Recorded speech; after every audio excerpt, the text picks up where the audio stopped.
Good morning, ladies and gentlemen. We are going to talk about the arteries of the lower part of the limb, of the body, including the arteries of the upper limb, which we are starting now. So we continue with the subclavian artery, and you can see that the subclavian artery continues as the axillary artery into the axilla armpit. Yeah. So the origin is at the lateral border of the first rib under the clavicle. So here it appears and enters then the top of axilla. It terminates at the inferior margin of the pectoralis major muscle, which is not visible here, but you can imagine that it's approximately at the level of surgical neck of the humerus. And what we can see in this area is the insertional tendon of pectoralis minor muscle, which we use as a landmark mainly during the operations. And that's why we can divide axillary artery into three parts. One part is well visible here, infra-pectoral. One part is hidden behind the tendon, retropectoral, and one part is here above, so we call it suprapectoral. Yeah. In this figure, we just see the artery, but don't forget we have here the vein and mainly division of the brachialis plexus from trunks into three cords, and the name of the cords, medial, lateral, and posterior, are named according to the position to the axillary artery. Yes. Okay, so let's talk about the branches, and we start from the suprapectoral part. There is the first branch, you can see here, descending into the first, second, sometimes third intercostal space, sometimes even as low as the breast and mammary gland, and we call it superior thoracic artery. It's the most variable artery concerning its extent and caliber, and the less clinically important one. Yeah. Okay. Then we continue to the other, which we call thoracoacromial artery. Thoracoacromial artery is here with a short trunk, and then it divides. It divides finally into four branches, but these four branches can be also arranged as one branch from each other. Yeah. What is important is what they supply. So they supply pectoralis, minor and major muscles. Yeah? So we have quite long pectoral branches. Then we have acromial branch and deltoid branch, and these supplies the deltoid muscle, as you can see here, and continues as far as the acromion. And then the smallest is clavicular branch, which comes back to supply clavicle. Some of these branches, especially the pectoral and deltoid, can be used as they pierce also to the skin to supply the skin above these muscles. They can be used as a pedicle arteries or flap arteries for cutaneous flaps, which can be used in the area of the shoulder. Yes. So these are clinically very relevant, even you can think that they are thin, still they can be used for these flaps. We can find the branching of thoracoacromial artery just below clavipectoral triangle, and we know that clavipectoral triangle is a place where cephalic vein gets deeper through clavipectoral fascia, yeah, through fossa ovalis infraclavicularis. And then the last branches, the small ones, which we can even see here, they supply the subscapularis muscle. They are not much clinically relevant, but we have another artery, and these can be mistaken for it. Yeah. So remember, we have some short subscapular branches for subscapular muscle. So that's the first first part, suprapectoral, and we can move to the second one, which we call retropectoral, yeah, hidden behind the tendon of pectoralis minor muscle. And here is the artery which we can mistaken for subscapular branches, and we call it subscapular artery. This is very short artery, and this artery gives two important branches. One is called thoracodorsal, and it runs with a homonymous nerve to supply latissimus dorsi muscle. And latissimus dorsi muscle alone or with adjacent skin is also used as a flap, yeah, as a cutaneous or musculocutaneous flap. So it's important to know this this branch. And the second branch is important for collateral circulation around scapula, and we call it circumflex scapular artery. And the circumflex scapular artery enters the omotricipital foramen, which used to be called a trilateral foramen as well. Yeah. So if we look here, we can see the subscapular artery, which is quite thick and short, and then divides into thoracodorsal, which descends, and circumflex scapular, which enters the omotricipital foramen.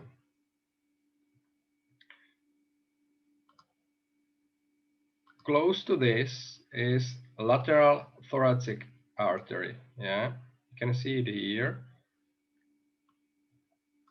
Lateral thoracic, and this descends on the lateral aspect of thorax together with long thoracic nerve. So there's a neurovascular bundle with a bit different names, lateral thoracic artery and long thoracic nerve, to supply serratus anterior muscle.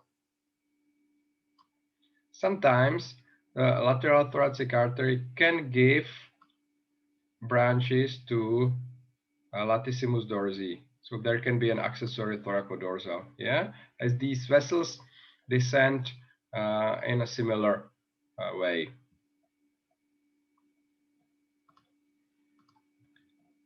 And finally, the infrapectoral part, which is the easiest one, as we can find here only the circumflex humeral arteries. And that's the anterior, which runs ventrally and it's thin, and posterior runs dorsally and is thick. So we can find them here. And they supply the surgical neck, and they contribute to the blood supply of the head of humerus. So it's important we find them at the level of the surgical neck. So if we have fractures of the surgical neck, there can be a bleeding from the posterior circumflex humeral artery. This enters together with the axillary nerve, so it's another neurovascular bundle, the humerotricipital foramen, which used to be called the quadrilaterate as well. And we can find a common trunk with another vessel, and that's a vessel which branches a bit below, and that's the deep brachial arteria profunda brachii. Yeah. So that's all for the branches of axillary artery. Of course, this is a textbook pattern, so there can be a common trunks in some 20 to 30% common trunks for the circumflex humeral posterior artery and subscapular artery, for example. So we can find here many variations. Then from axilla we continue in one stem along the arm as the brachial artery, and the brachial artery gives several important branches. The most important is the deep brachial arteria profunda brachii, which runs together with radial nerve into the radial canal along the shaft of the humerus, so it can be harmed by fractures of the shaft of humerus, and it then terminates as the radial collateral and middle collateral artery. As we have these on the lateral side, on medial side, we have direct branches from brachial artery, which we call superior ulnar collateral, and several centimeters above epicondyli, we have inferior ulnar collateral artery. So these are the branches. Brachial artery descends together with the median nerve. So that's the neurovascular bundle, brachial artery median nerve, within the medial brachial intermuscular septum. And it is palpable just here in this area above the level of the elbow joint, so above the cubital fossa. So you can easily palpate in this area first the biceps and its tendon. You can try it, and then you go medially to the biceps tendon, and here you can palpate the artery, and this is the place where we apply the instrument for blood pressure measurement. The same place can be used sometimes for catheterization. Yeah, it is not the method of choice, but this can be used as well. The most common variation in this situation is that the radial or ulnar artery, which should originate here in cubital fossa, they originate more proximally. So there exists such a high origin either of the radial or ulnar. What is special about these vessels? They run superficially to flexor muscles in the cubital fossa, which is different. So you can feel their pulse, and they can be easily injured superficially. So that's one important thing. And the second important thing is that they can be hypoplastic. Yeah, and it's important during catheterization via radial or ulnar artery that this hypoplastic can cause failure of the catheterization. Yeah, and the variation is less than 10%, but still it's important if you are a specialist in this area.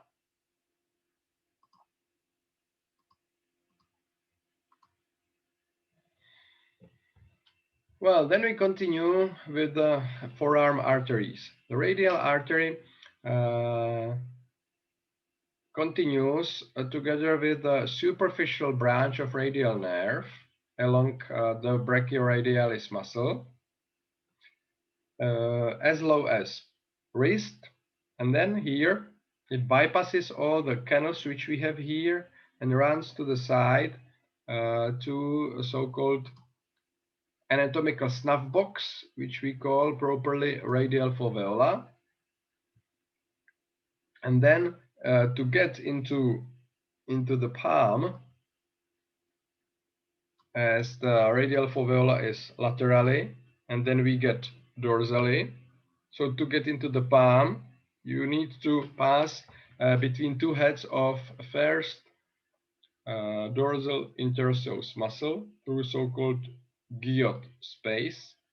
And then finally, it can form the deep palmar arch. There are very important spaces, and that's this one, which is, I think, well known, and you find it medial to brachioradialis tendon, and that's the place where we most commonly measure the pulse, and most commonly we perform catheterization. Yeah? Of course, you can perform the catheterization more distally, so in foveola radialis, or even in this area, yeah, which is the area where people in our country put salt when they drink tequila, but it has no anatomical name. But you can palpate the artery here, and even you can use this space. So in this extent, here we can perform the catheterization. And also we can take here a bit of the arterial blood to measure pH and partial pressure of oxygen and carbon dioxide, which is called Astrup's examination. And the radial artery is the most variable artery of the forearm, arm, and axilla. So all these variations which can be here can sometimes or somehow complicate the catheterization. Generally, the arteries of the upper limb do not suffer from atherosclerosis, but they suffer from a different disease which is called mediocalcinosis. And mediocalcinosis means that calcium is stored within the tunica media. So then the artery and its wall, it's very, very hard. So it is not easy to then to perform the catheterization. Yeah, the puncture of the artery is problematic.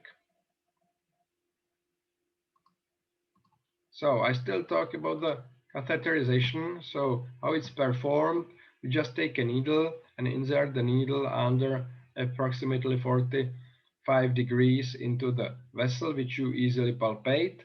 Before the palpation, you have to find out if these two arches work well. That means if you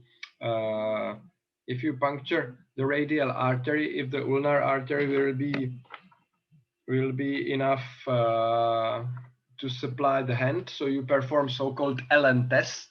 And in Allen test, you compress one of the arteries and you start to flex. And after 15-20 seconds, if there is no pain, no whiteness in the hand, it works easily. Of course, you can use ultrasound for that, but still this Allen test is used. So you just enter it with this needle, then you put the wire inside, and you can perform the catheterization. If there is any problem, you use the X-ray, the skiascopy, and here you can see how the normal branching within cubital fossa looks like. So we can nicely see the brachial artery and bifurcation into the radial and ulnar, and the ulnar gives common interosseous, and the common interosseous then gives the anterior and posterior interosseous. Yeah, we can see here branches like ulnar recurrent arteries and radial recurrent arteries, and in this case even a median artery or a artery accompanying the median nerve. So that's all for the radial, and now let's talk about the ulnar artery. The ulnar artery runs beneath the flexor muscles, then it approaches ulnar nerve, and they run together in a neurovascular bundle as low as the wrist, and here it enters the palm via ulnar canal or canal of Guillain, quite superficially. So in this area we can again palpate the pulse, we can perform the catheterization. It is not so easy to palpate, it is not so easy to perform the catheterization, but it's still possible. Why some people prefer ulnar approach, as there is very low number of anatomical variations. That's why it's preferred, but only in some hospitals. The reasons why is that very close is a nerve, and if you would like to compress the artery after the procedure against the bone, it's easier to compress the radial as it's closer to the bone. Yeah, so there can be more post-procedural complications like bleedings. Okay, now let's go into the hand. And please, here you have to know all the branches as far as the tips, as they are again clinically relevant in the surgery of the hand. So we know we have two arches, superficial and deep. So first, the superficial one. The superficial one is a continuation of ulnar artery, and it is then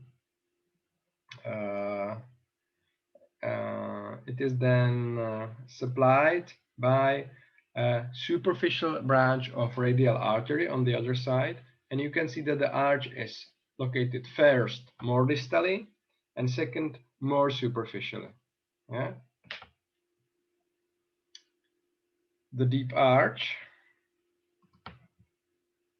The deep arch is a continuation of the radial artery, and it's connected to superficial branch of to the deep branch of ulnar artery, deep branch of ulnar artery, and it's located more proximally and it's located more deeply.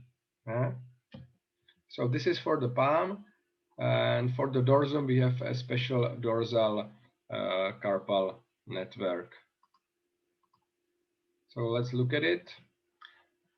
Here we have the branches. The superficial palmar arch forms thicker branches, which we call with a long name common palmar digital arteries.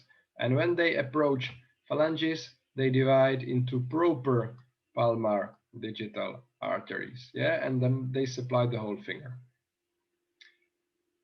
The deep arch gives these thinner and deeper located palmar metacarpal branches, and you can see that they merge at the level of the heads of metacarpals with the common palmar digital arteries just before their bifurcation. Yeah, so blood from both arches finally meets here at the level of the heads of metacarpal bones. So that's very important arrangement.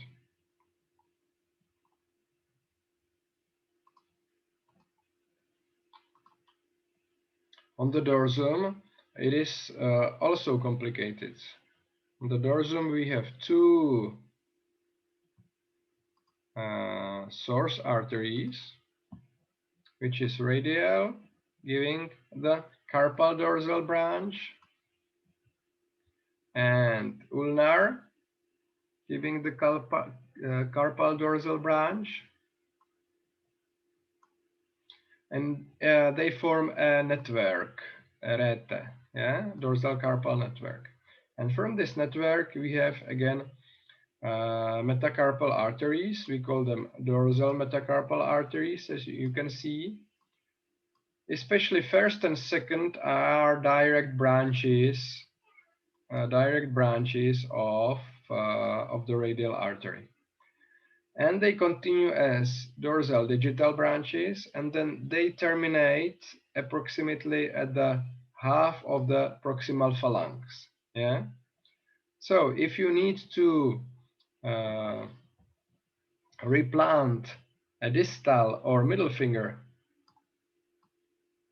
you just have to suture the proper palmar digital artery. So only two arteries on each side and two veins. But if you need to replant the proximal phalanx, yeah, it is necessary to suture also the dorsal digital arteries and veins. It means together 8 vessels.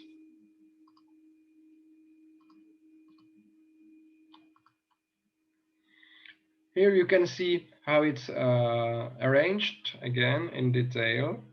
So we can see that the dorsal one terminates the dorsal metacarpal and dorsal digital artery terminates here just before the half of the proximal phalanx, and common palmar digital and proper palmar digital continues, and it gives these branches which supplies the dorsum, and they also supply via vincula And you know the vinculum breve and vinculum longum, they supply via vincula the tendons.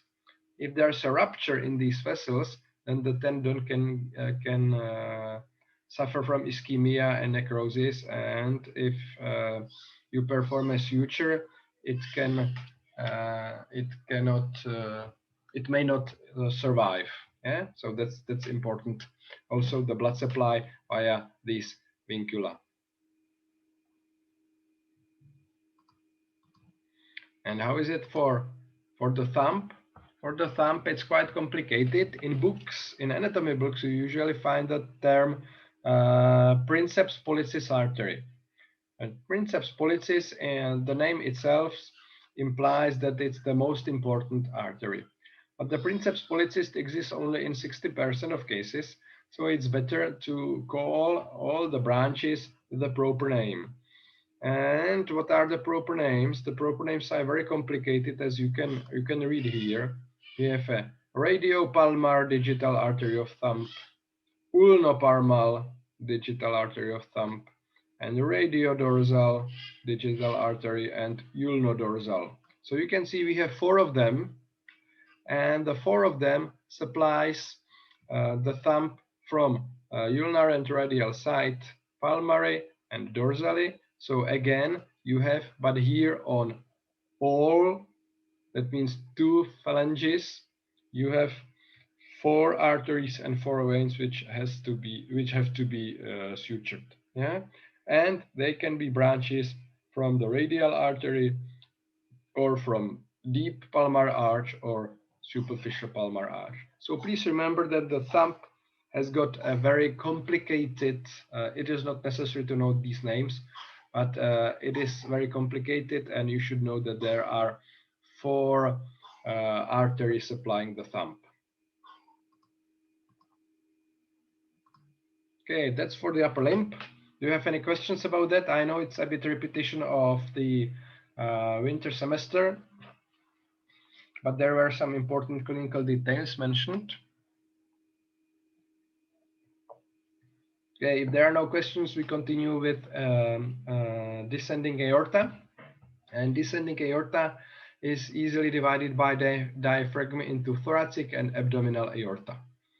Aorta is an elastic artery, and it suffers from severe atherosclerosis and aneurysms, especially in the arch of aorta, and then in the area of the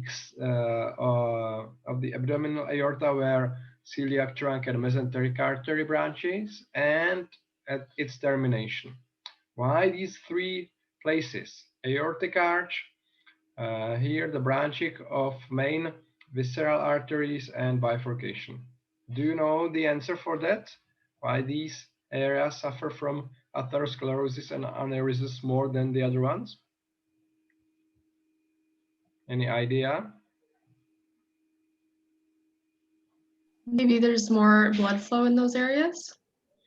It's because the blood flow here is not laminar, but it's turbulent. Yeah, it's as the like a riverbed. When the riverbed is narrowed or it's zigzagged, then the water beats into the banks of the river. So here the same, and that's why we can find here in the areas where is multiple branching or where there is a curved course of the artery, we can find more atherosclerosis and aneurysms. So in case of aneurysm, we have to replace the part by prosthesis.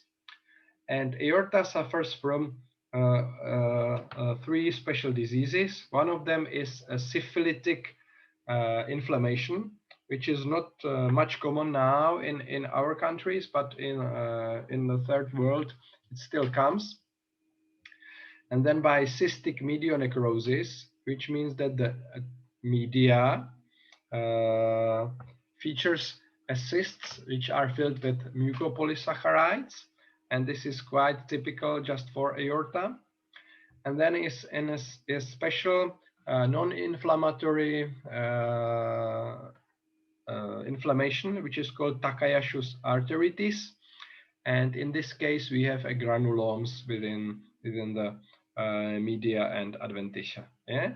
So these are special diseases of aorta, and you will meet them in pathology. Okay, back to anatomy. There are some branches. You already know that we divide branches into parietal and visceral. So parietal here are very, very easy. They are posterior intercostal, as it supplies the intercostal spaces from behind.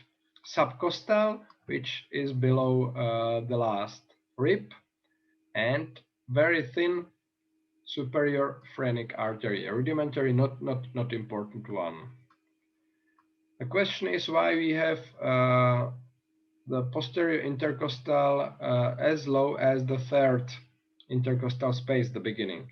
And the answer is easy, that the aortic arch is at the level of the third thoracic vertebra. The question comes, how is supplied the first and second posterior intercostal space? Do you know the answer? How it's supplied the first and second intercostal space? From the subclavian artery? Perfect. From the subclavian artery, we have in its second part the intercostal supreme, and the intercostal supreme supplies the first and second intercostal space dorsally, and the aorta then supplies the third. The third intercostal artery is also important, as it gives usually the right bronchial branch to supply the bronchi. The left comes usually directly from aorta and is doubled. The bronchial branches are the visceral branches, and the bronchial branches is the nutritive circulation of lungs. Except for these, we have smaller branches to supply all the organs which are there. The most important is esophagus. Then it helps to supply pericardium, and of course all the contents of mediastinum except these. That means lymph nodes, the fat pad, and the nerves which runs there. Yeah, so we have these visceral branches here. But for pericardium, we have another important branch, and do you know which one? Which other branch supplies pericardium? Pericardiophrenic or something? Perfect, pericardiophrenic, which is branch from internal thoracic artery. Yeah. Yeah, thank you very much for these correct answers. And you now see that some organs has this collateral circulation, so they do not suffer from ischemia, yeah, like intercostal spaces or pericardium. Some do not have it, and that's then clinically again important. Then what is important are relationships. You can see that this left-sided aortic arch, and the left-sided aortic arch, how we draw it, we usually draw it in a two-dimensional view. So we have the heart, and from the heart we draw this arch. But if you see, the arch is not running from the left to the right, but it's running mainly from dorsally to ventrally. Yeah. Sorry, from ventrally to dorsally, opposite way. Yeah. That's very important, that the aortic arch is not in your body like that, but it's like that. Yeah. So it's in an oblique manner. Of course, it goes from the right to the left, but mainly from ventral to dorsal. Yeah. So please remember that. And if it's running like that, it has to run from left side next to or close by trachea and esophagus. Here you can see how it emerges dorsally, and it's left to esophagus, and then it slowly gets behind esophagus. So that's the most important information about the relationship. Here you can see the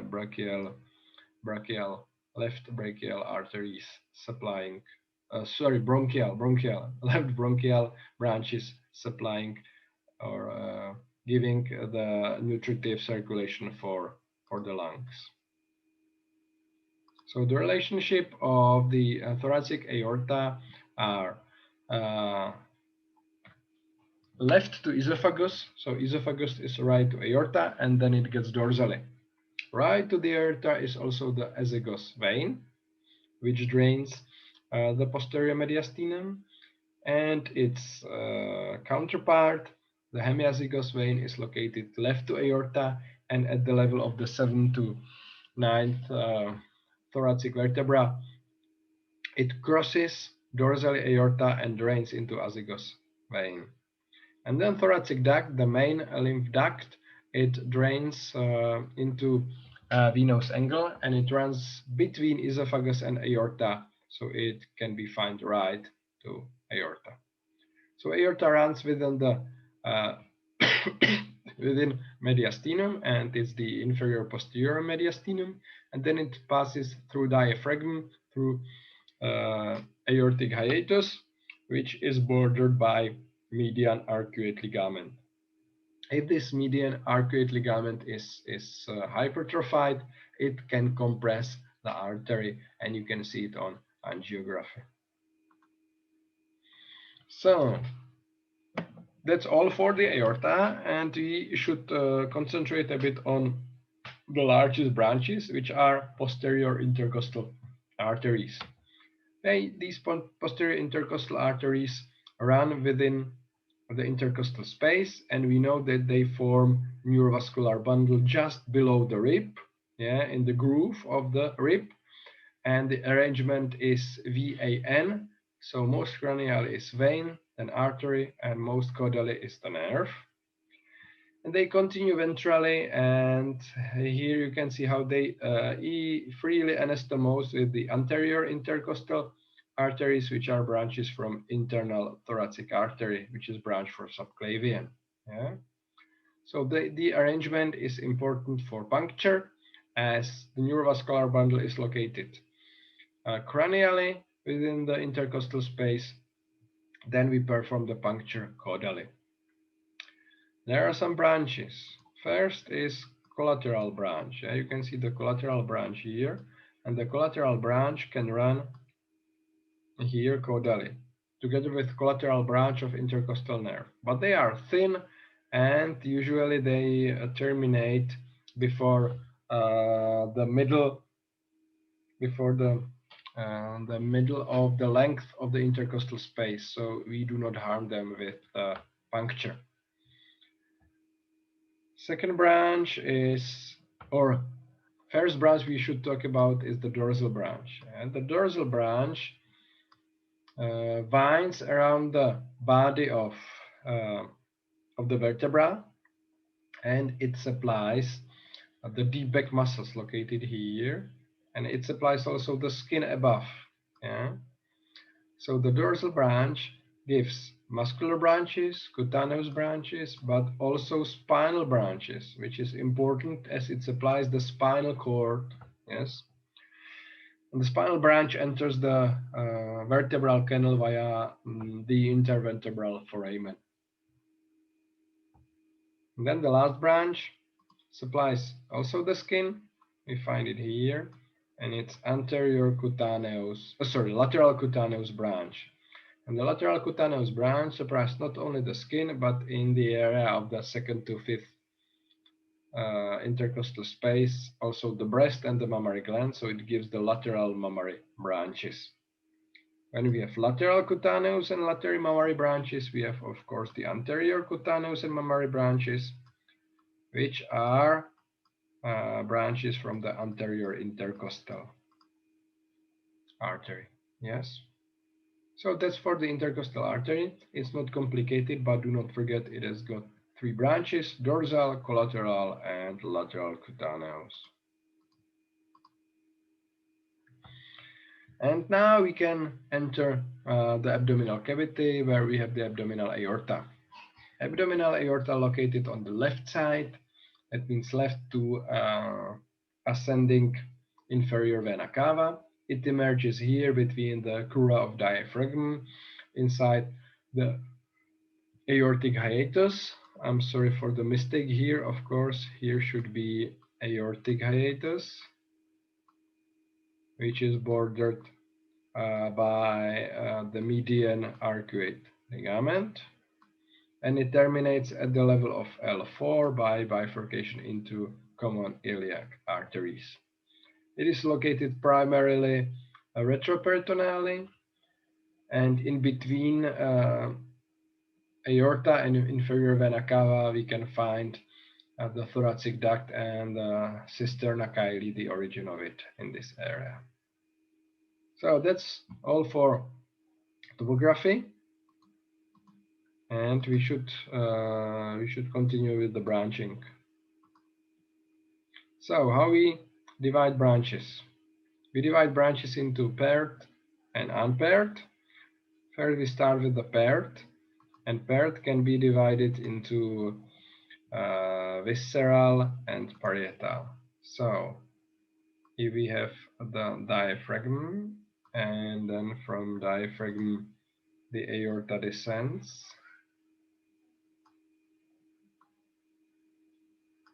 then the aorta also continues. It continues as the common iliac and sacral median.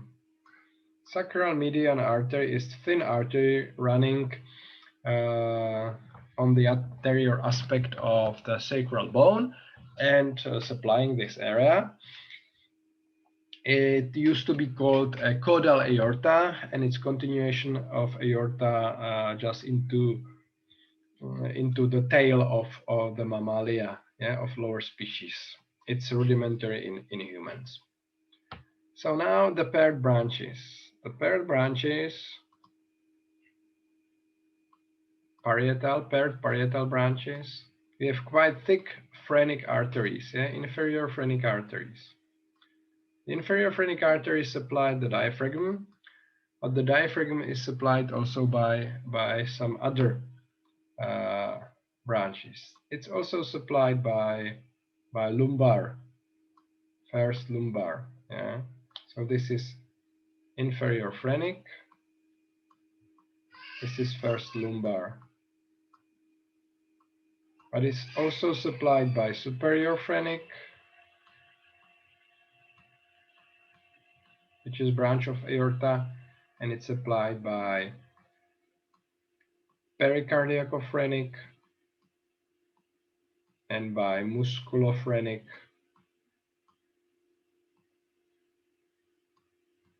which are branches from internal thoracic, and it is also supplied by posterior intercostal. So you can see then we have 1, 2, 3, 4, 5, 6 arteries supplying diaphragm. So diaphragm does not suffer from ischemia, but if you operate in the area of thoracolumbar transition, if you operate the vertebral column, you have to know about the rich blood supply of diaphragm. So inferior phrenic arteries, and they can be branches from celiac trunk in 40%. So not only directly from aorta, but they can be branches from celiac trunk in 40%. Then we have 4 lumbar arteries. These lumbar arteries supply the areas between the lumbar vertebrae, so 5 vertebrae, 4 lumbar arteries. And they are not easily visible, only their origins, as they are hidden behind psoas major. So they supply psoas major, they supply quadratus lumborum, and of course they supply the deep pec muscles in this area. And then we have 6 to 7 pairs of retroperitoneal branches. So these are lumbar. And then we have these small retroperitoneal branches, and they supply all the other structures within retroperitoneum. That means fat pad, lymph nodes, nerves. They give vasa vasorum to aorta and inferior vena cava. And they also supply ureter. So do not forget that these retroperitoneal branches also supplies ureter. Okay. Then paired visceral branches. So at the level of L1, we supply kidneys. So we have the renal artery, yeah, which is already known to you well.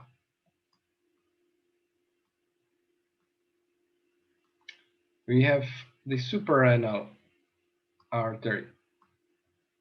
And the suprarenal artery is called middle suprarenal. When it's called middle, there has to be the inferior and superior. So they comes from the vicinity. The inferior comes from renal.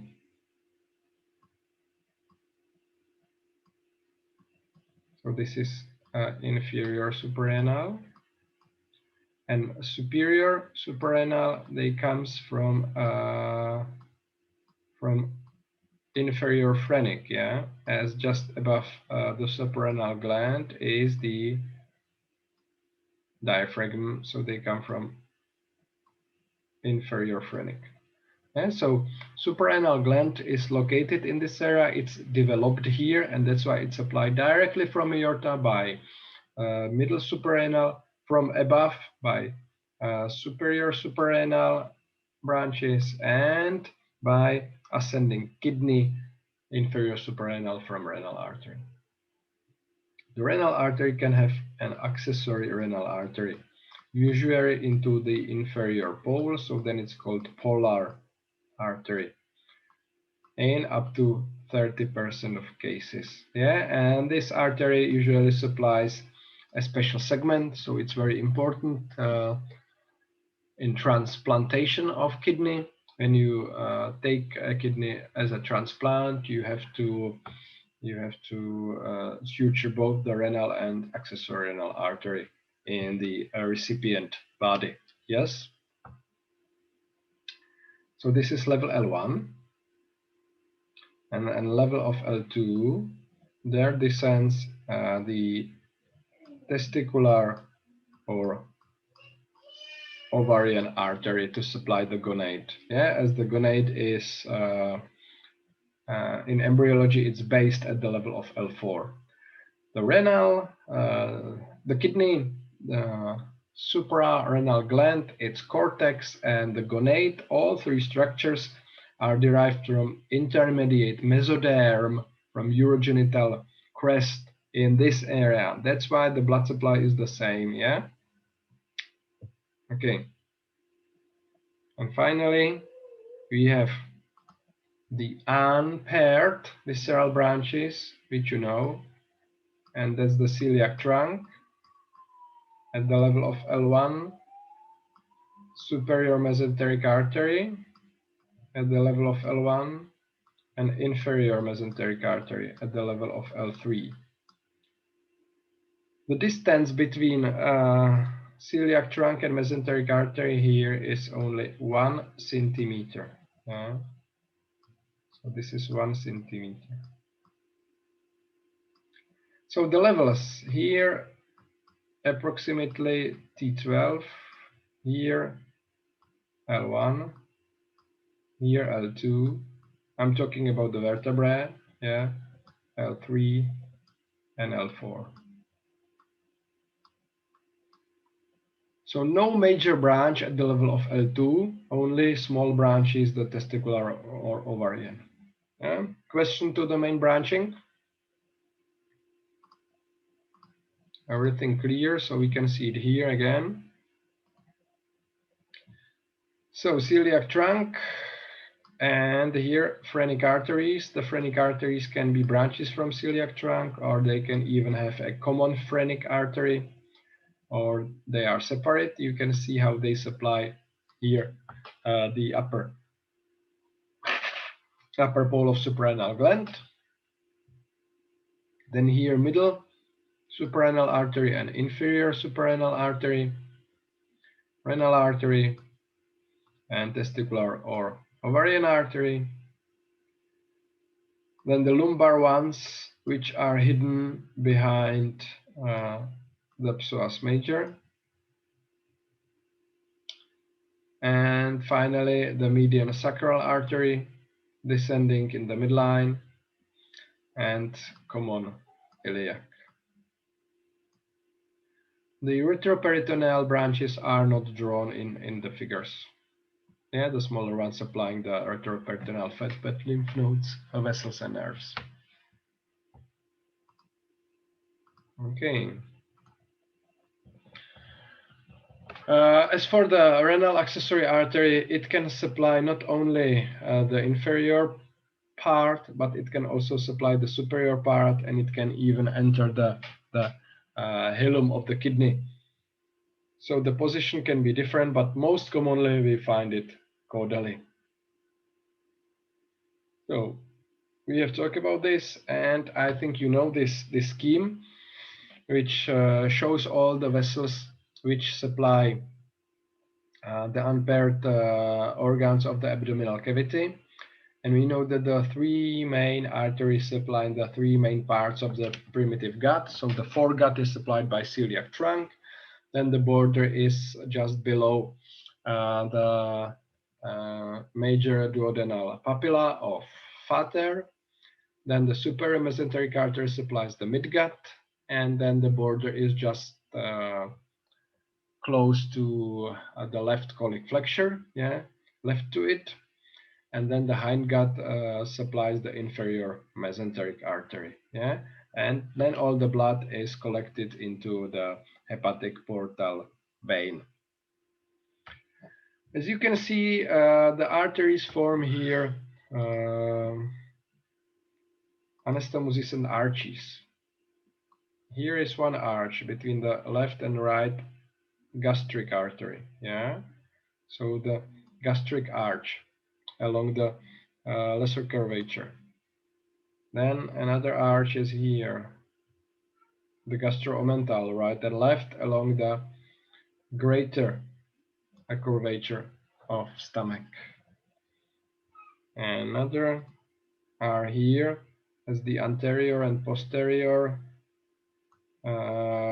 arches in front of and behind the head of pancreas. So anterior and posterior pancreatic arch. And then another arch is here.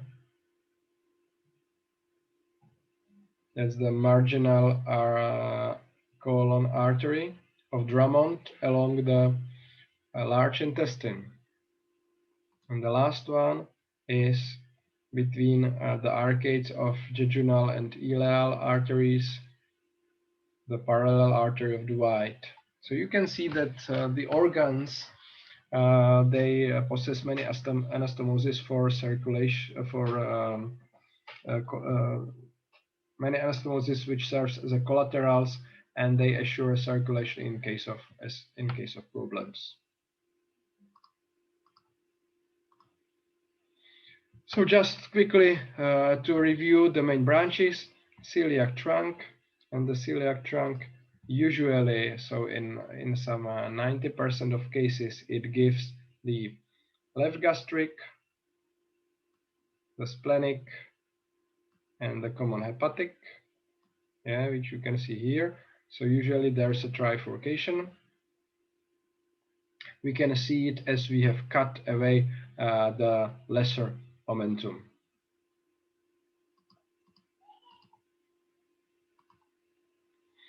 So for the stomach, it is important that we have the left gastric direct branch from celiac trunk, right gastric, which is usually branched from proper hepatic.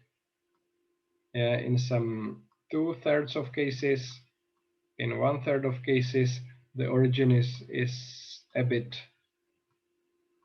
proximally shifted, so from common hepatic.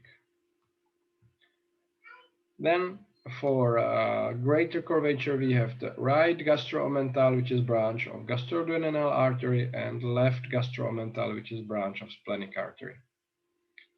And for the most cranial part, for the fundus, we have short gastric arteries.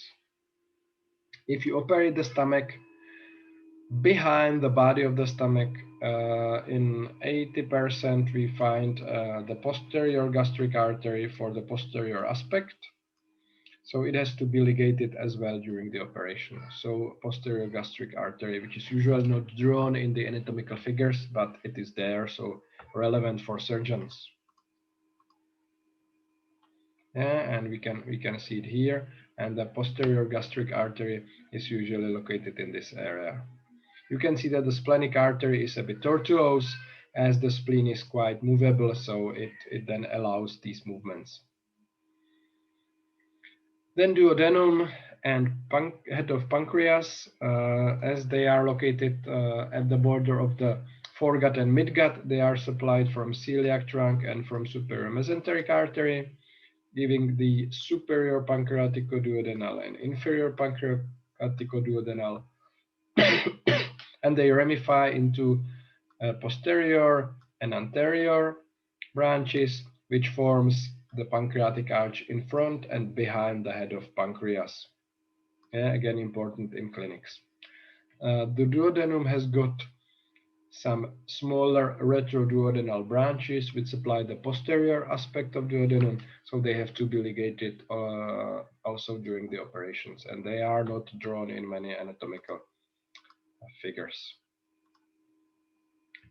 So here, just to see where the arches are located, the anterior one and the posterior one.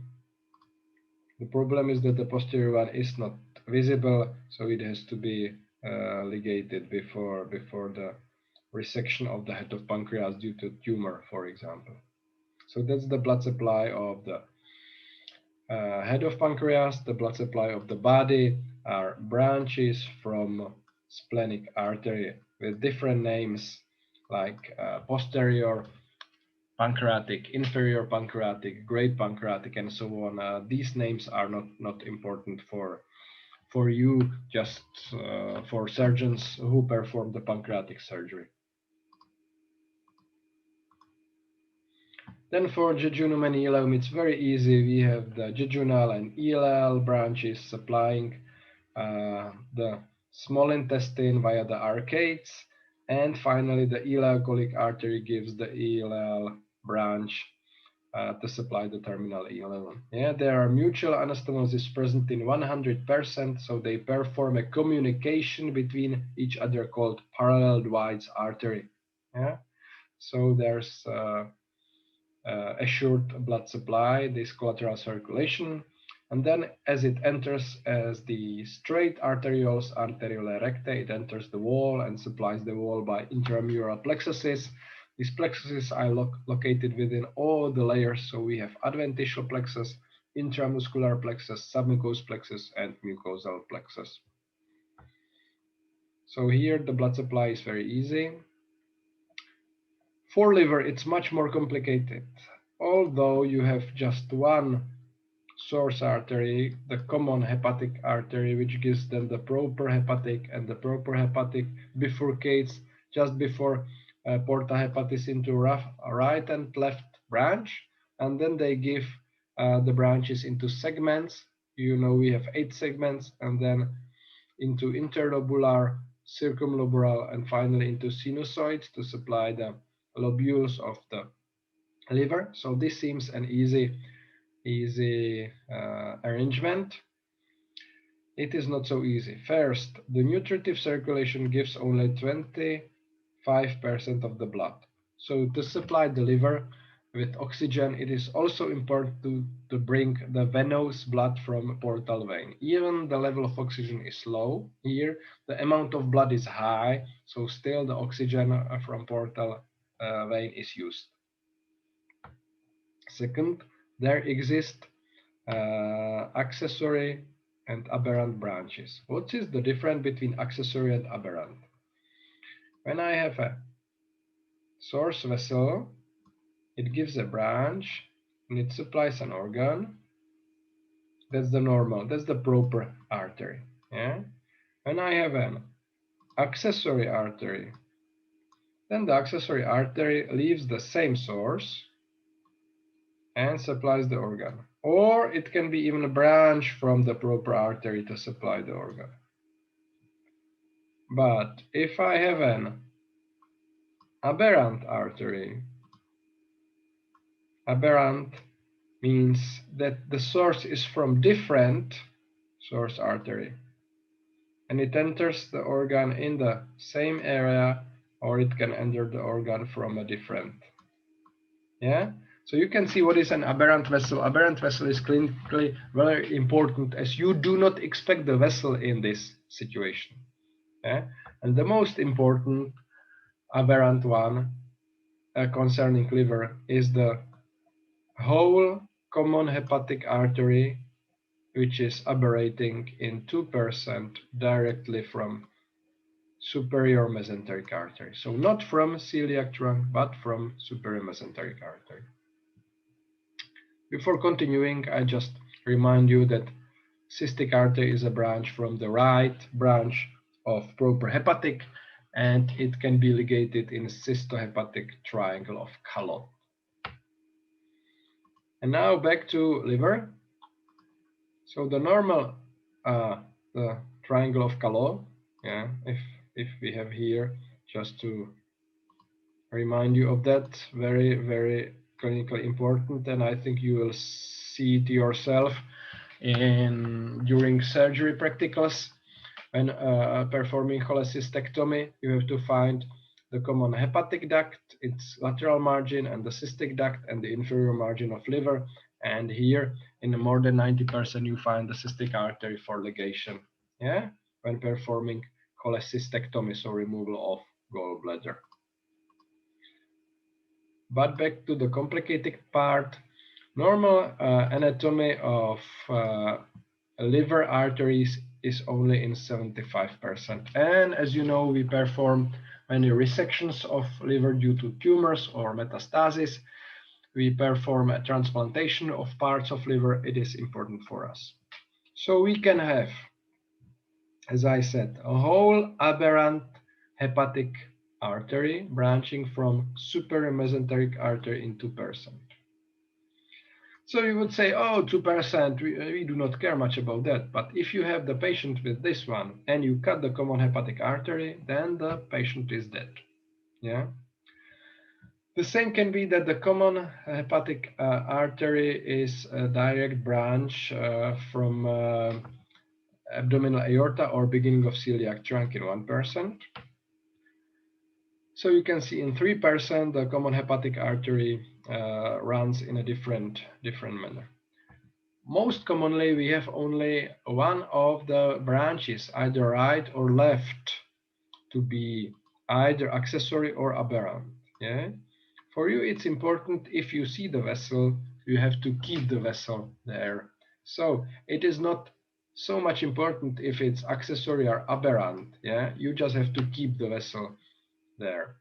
But you can see that it can be branched from the superior mesenteric artery in 10%, and from left gastric artery in 10%. So please remember that when you see a liver, there can be an accessory or aberrant branch from the superior mesenteric artery in 12% of cases, which is quite common. Yeah. So if I see here 34 students, that means 3 or 4 of you has got this problematic vessel. And why it's problematic, I can see you in following figures.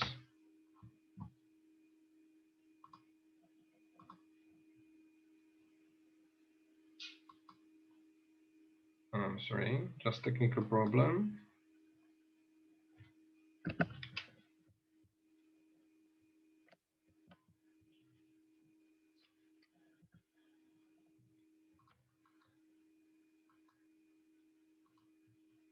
Yeah, fine. So what you can see here in this figure. In this figure, you can see here a vessel which is branching from superior mesenteric artery and running in front of pancreas up to the porta hepatis. Yeah? And there's another accessory branch coming from left gastric. So this is from a real cadaver we had in the dissection room. So it is important that if you would like to operate pancreas, you would not expect a vessel here. And if you see here a structure hidden behind a retroperitoneum, you would expect, oh, it's just a ligamentous structure, and you cut it. Yeah. So before you cut it, you just palpate the pulse, you find out what it is, and you have to keep it. Yeah. Another case from the literature here: superior mesenteric artery is branching from the superior mesenteric artery, the common hepatic from superior mesenteric branches above pancreas. Yeah, I go back, and you can see here it's below pancreas. Here it's above pancreas. Yeah, so you do not meet the artery in front of pancreas, but it is not present as a branch from celiac trunk here above. Yeah, so there are two important clinical cases. Then we continue to large intestine. For large intestine, of course, we have the right, middle, and left colic arteries. And the border between midgut and hindgut is somewhere here. So from the superior mesenteric, we have the ileocolic artery, the right colic artery, and the middle colic artery. And of course, to supply cecum, we have branches from ileocolic artery, the anterior and posterior cecal artery. For the hindgut, we have the left colic artery, sigmoid artery, and then descending into the lesser pelvis, superior rectal artery, which are branches from inferior mesenteric artery. This is all what you know. We should talk about the superior mesenteric artery itself. Yeah? Not only what it supplies, but where we can find it. So when I come back to this, you can see that the origin of the superior mesenteric artery is just 1 centimeter below celiac trunk. Yeah, it's very close. But the first segment is hidden behind pancreas. So here you see the pancreas, the neck of pancreas, and the superior mesenteric artery is hidden behind that. It emerges here at the notch of pancreas, incisura pancreatis, which forms here also this uncinate process. Gives the first branch, which is this one, inferior pancreatico-duodenal, and then gives the other branches, jejunal and ileal on the left side, and middle colic and right colic to the right side. So, what is the syncope? Aorta is dorsally. What is dorsal is also the inferior, the left renal vein. Yeah, this is very important. Dorsal is aorta and left renal vein. I'll come to that in a minute. And of course, the uncinate process of pancreas. And as it is located in front of duodenum, also the inferior part of duodenum and the duodenojejunal flexure, that means the oral part of jejunum. Yeah? All these structures are dorsally and can be compressed by superior mesenteric artery. If the superior mesenteric artery is narrowed by thrombosis, embolia, it can cause pain in abdomen, especially after meal, which is quite strange. Yeah? If you feel a pain in your abdomen, you would not expect problems with the vessels. You expect problems with the digestive system. So abdominal angina is the pain in abdomen, and it can be a symptom of ischemia of small intestine. And if you have sudden occlusion of the superior mesenteric artery by thrombosis or embolia, you can see that the chance to die is very, very high. Yes? So now some special situations. First, the angiography, which then shows you the branches. You can nicely see the trunk. You can see also the wire in aorta, which comes up to the origin to supply it. And then you see the branches, the middle colic, which then continues by anastomosis with left colic, and left colic is already branched from inferior mesenteric. Then of course we have the right colic here, and here anastomosis with the ileocolic, and the ileocolic is the final termination of superior mesenteric. Yeah, so this is the ileocolic, and you can see the colic branch, and then the cecal artery is here, and somewhere appendicular. I don't know which one is the appendicular artery. And these ones which I do not mark are the jejunal and ileal branches, and they are arcades, and then finally plexuses within the loops of the small intestine. Yeah? You will not be tested in the special branches in such angiogram, because you have to pay more time to understand the real branches. Yeah, this is just to show you that the branches can be visible, and you need a bit of practice to understand it. Okay, so now some special situations. Yeah, quite rare situation is that the superior mesenteric artery can compress the inferior part of duodenum. Yeah, so what you can see is the aorta with, or I can mark it. So this is aorta, and this is inferior vena cava, and this is superior mesenteric artery. And you can see how duodenum is compressed between superior mesenteric and aorta. Yeah, and you can see the compression here as well. This is the X-ray with the barium contrast, which was followed by the patient. So it can happen. It is called Rokitansky-Wilky syndrome, and Rokitansky was a famous Czech pathologist in the 19th century. It is very rare, but it can happen. So please remember that duodenum is behind the superior mesenteric artery and in front of aorta. Yeah, here. It comes in cases that you suffer from a lack of the retroperitoneal and visceral fat pad, so in starving, for example.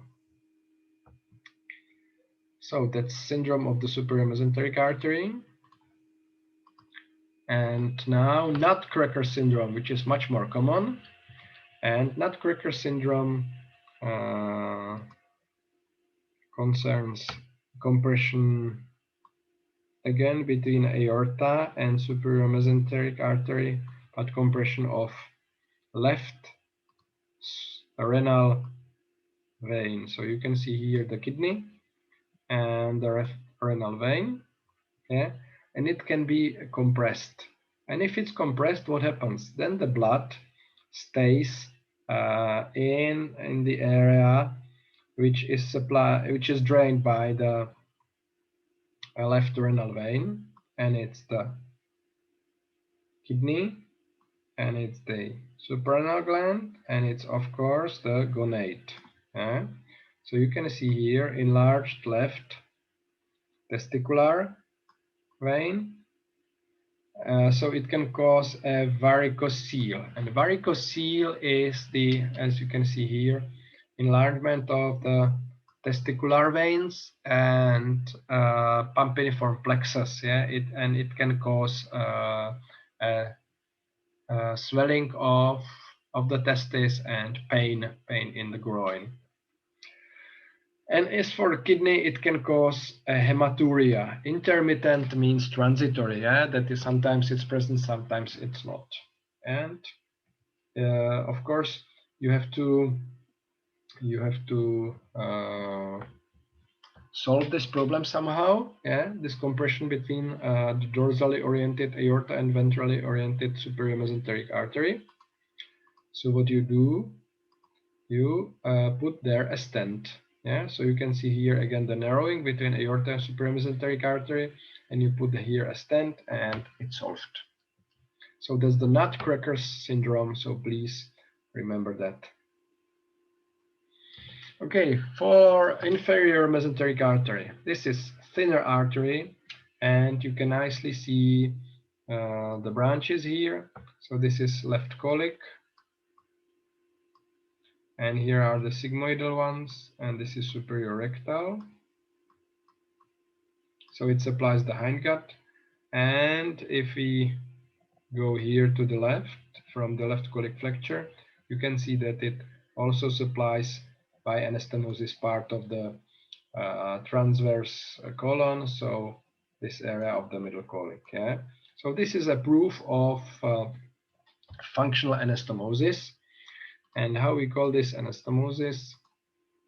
We call this anastomosis magna of Haller, and in French literature it's called an arch of Riolan. Yeah? Riolan was a French anatomist pathologist in the 16th century, and he had rich correspondence with William Harvey. William Harvey, you know, is the discoverer of the blood circulation, and Riolan was against this. So these two guys had a rich correspondence, which is still preserved. But although Riolan was wrong in this area, he was an excellent anatomist, and he first described this. Haller then described that this anastomosis can miss, yeah, can be absent, and we know now in clinics that it's very important for neonates and older people, as the neonates do not have mature all the vessels and anastomosis here. So a neonate can suffer from necrotic colitis of half of the colon, yeah, either this or the other one, as this anastomosis is not mature after birth. And of course, in old people with atherosclerosis, the same situation can happen. So please remember that in the left colic flexure, this anastomosis can be non-complete. The same is valid for the area of terminal ileum. Yeah? So the terminal ileum and left colic flexure can suffer from the ischemia more commonly than the other parts. Yeah, the other parts are then connected, of course, by connections between the branches of the colic arteries, which we call the marginal artery of colon. This ultrasound just shows you that even the aorta is very far, very deep. You can examine it easily by ultrasound, and you can see the aorta and the inferior mesenteric artery and inferior mesenteric vein. As for the inferior mesenteric vein, I just should remind you that the inferior mesenteric vein runs together with the inferior mesenteric artery, but then it ascends together with the colic, left colic artery, and then it goes alone into the splenic one. Yeah. So please remember that the inferior mesenteric vein runs together with the superior mesenteric, with the inferior mesenteric artery, caudally, but cranially with the left colic artery. The left colic vein is short, and then it runs alone and drains into splenic vein.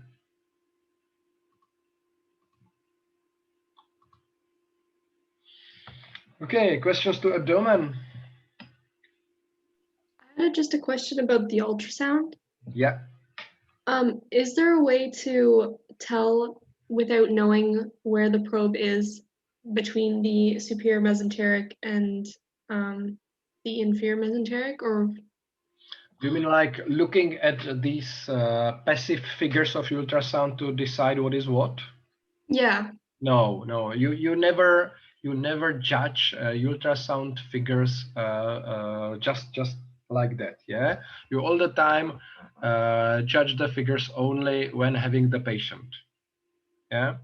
So you need to know where is the probe. If you see this figure, I would not know what it is if I don't have other data about where it was performed. Yes? Okay, thank you. Yeah, you're welcome. So the common iliac artery. The common iliac artery is quite nice artery as it gives only terminal branches, external and iliac. Yeah, it's a short branch from level of L. It's a short artery from the level of L4, branching from abdominal aorta. Yeah, and then dividing into internal iliac and external iliac in front of the sacroiliac joint. Well, for the relationship, you can see that it runs behind ureter, and that's it.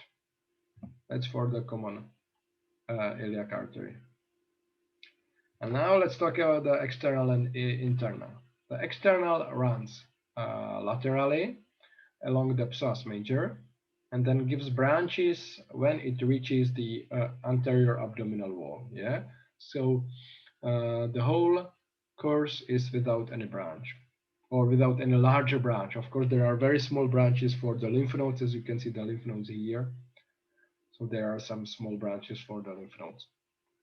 The internal iliac supplies the whole lesser pelvis. My question is, which organs are not supplied in lesser pelvis by internal iliac artery? So can you give me some ideas? Which organs of the lesser pelvis are not supplied by internal iliac artery? The testes and the ovaries. Okay, ovaries, yes, but not testis, as testis is not in lesser pelvis. Yeah, only ovary, yes, and so there should be an ovarian artery like this, and something larger.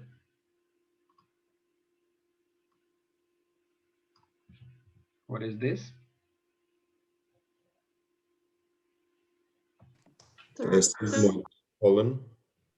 The superior rectal supplying rectum, yeah, branch from superior mesenteric.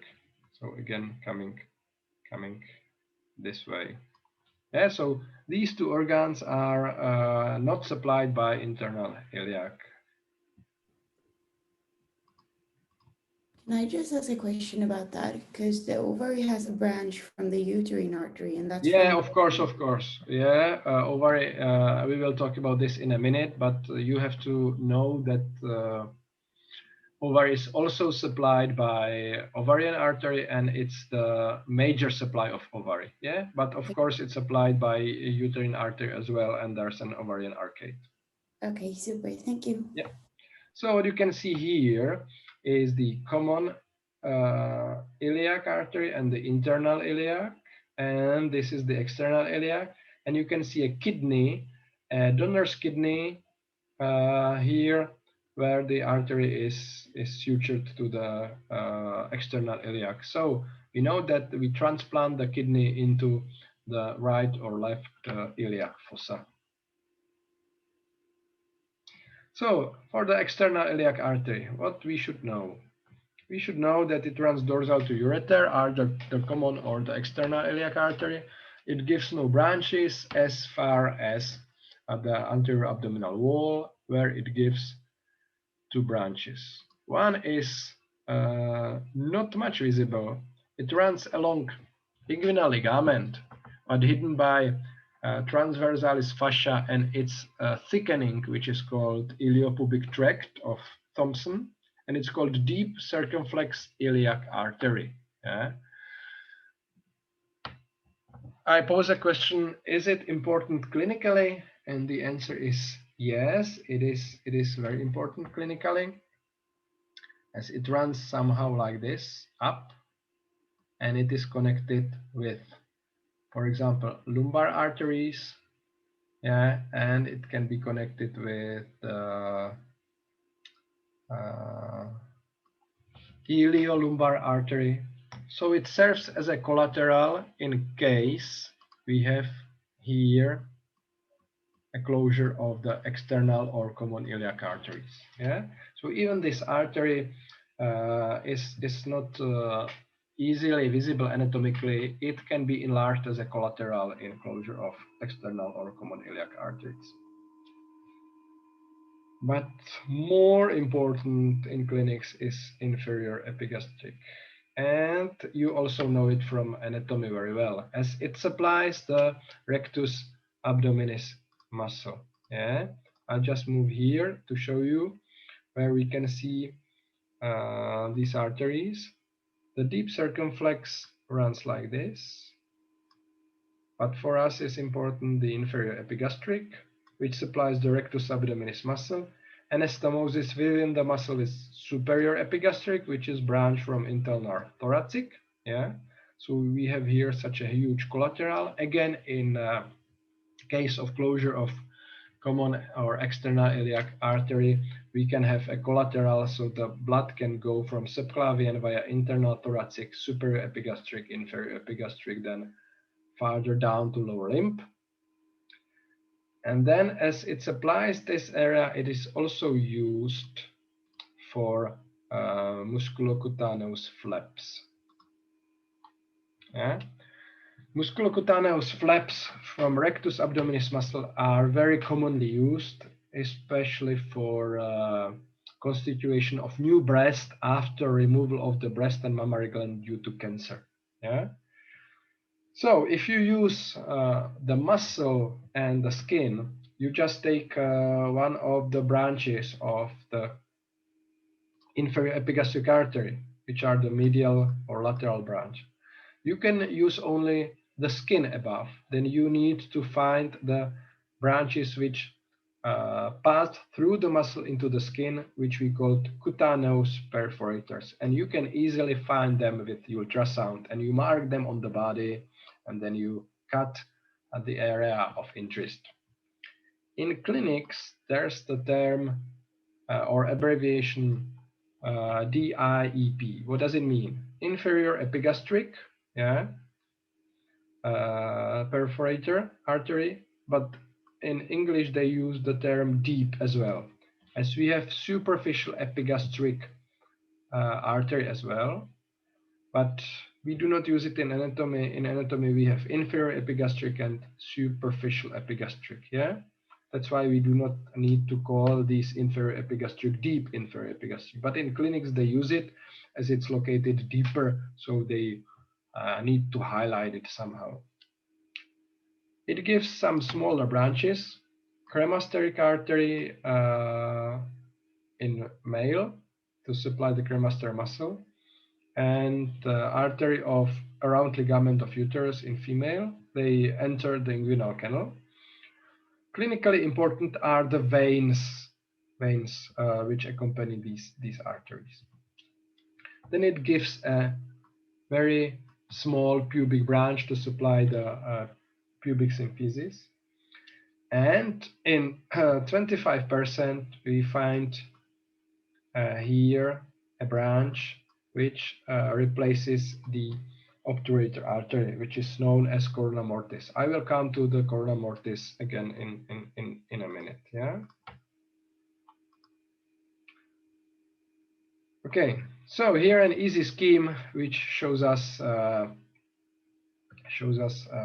branching of the internal iliac artery. Yeah. So you can use this then to know all the branches, not to skip any of them. And we go one by one. So internal iliac artery supplies the lesser pelvis, but it also supplies the buttocks. Yeah, you can see here the superior and inferior gluteal arteries. I'll just mark them. And they go via suprapiriform and infrapiriform foramen, so they get dorsal into gluteal region and supply the gluteal muscles. Yeah, so don't forget about that it supplies not only the lesser pelvis. Until 1935, the term hypogastric artery has to be used, but still in gynecological field you can meet this obsolete term hypogastric artery. So please remember, hypogastric is the same as internal iliac. And you can see here on this figure that the artery divides into two divisions, anterior and posterior division. Yeah. Here I have a mistake. The posterior division gives 3 branches, and anterior division gives all the other branches. Yeah. So the branches of the posterior division are iliolumbar, sacral-lateral, and superior gluteal. Yeah, we'll come to these again, just to give you the idea now. And you can see the iliolumbar is this one, sacral lateral is this one, and of course superior gluteal is this one. And these three branches comes from posterior division. Yeah, posterior division. All the other branches comes from the anterior division. All the other branches means also a uterine artery. In case you have after delivery heavy bleeding and you are not to stop the heavy bleeding, you have several options. You can either perform hysterectomy, but if the bleeding is really, really heavy, you need to do something very quickly. And to do something very quickly is to ligate the internal iliac artery. If you ligate the internal iliac artery on both sides, so bilaterally, what would you expect? Of course, you would expect that the bleeding is stopped, but all the other organs can suffer from ischemia. But you find out that not. How come? When I come back to a figure with the organs, of course, the rectum does not suffer from ischemia, as we have here the superior rectal artery branch of the inferior mesenteric. The same for ovary. Yeah. This is the ovarian. So the ovary and uterine tube also do not suffer. Then uterus is removed. So then only the urinary bladder, you would say. Okay. But we have mutual anastomosis. One of them is the corona mortis. We will talk about that. Yeah. Then we have anastomosis between the external pudendal and internal pudendal arteries. Yeah. So from femoral, external pudendal, internal pudendal. And then there are anastomosis with the inferior gluteal as well. And we have here this vessel, median sacral, yeah, which anastomoses the lateral sacral. So there is no problems in the supply of the lesser pelvis organs, but there is a big problem with the muscles of the buttock, yeah, with the gluteal muscles, because when you start to walk, you need to get high amount of blood into the gluteal muscles, and if you ligate the both superior and inferior gluteal arteries, then of course the blood comes here from above and below, but not enough for these big muscles, and the patients then suffer from pain in buttocks during walking, which is called a gluteal claudication. Yeah? So we do not ligate here the whole internal iliac artery, but we prefer to ligate the anterior division only. Yeah? The anterior division, which gives the uterine artery. And you keep the blood going via the superior gluteal artery into the gluteal muscles. So this is how you can control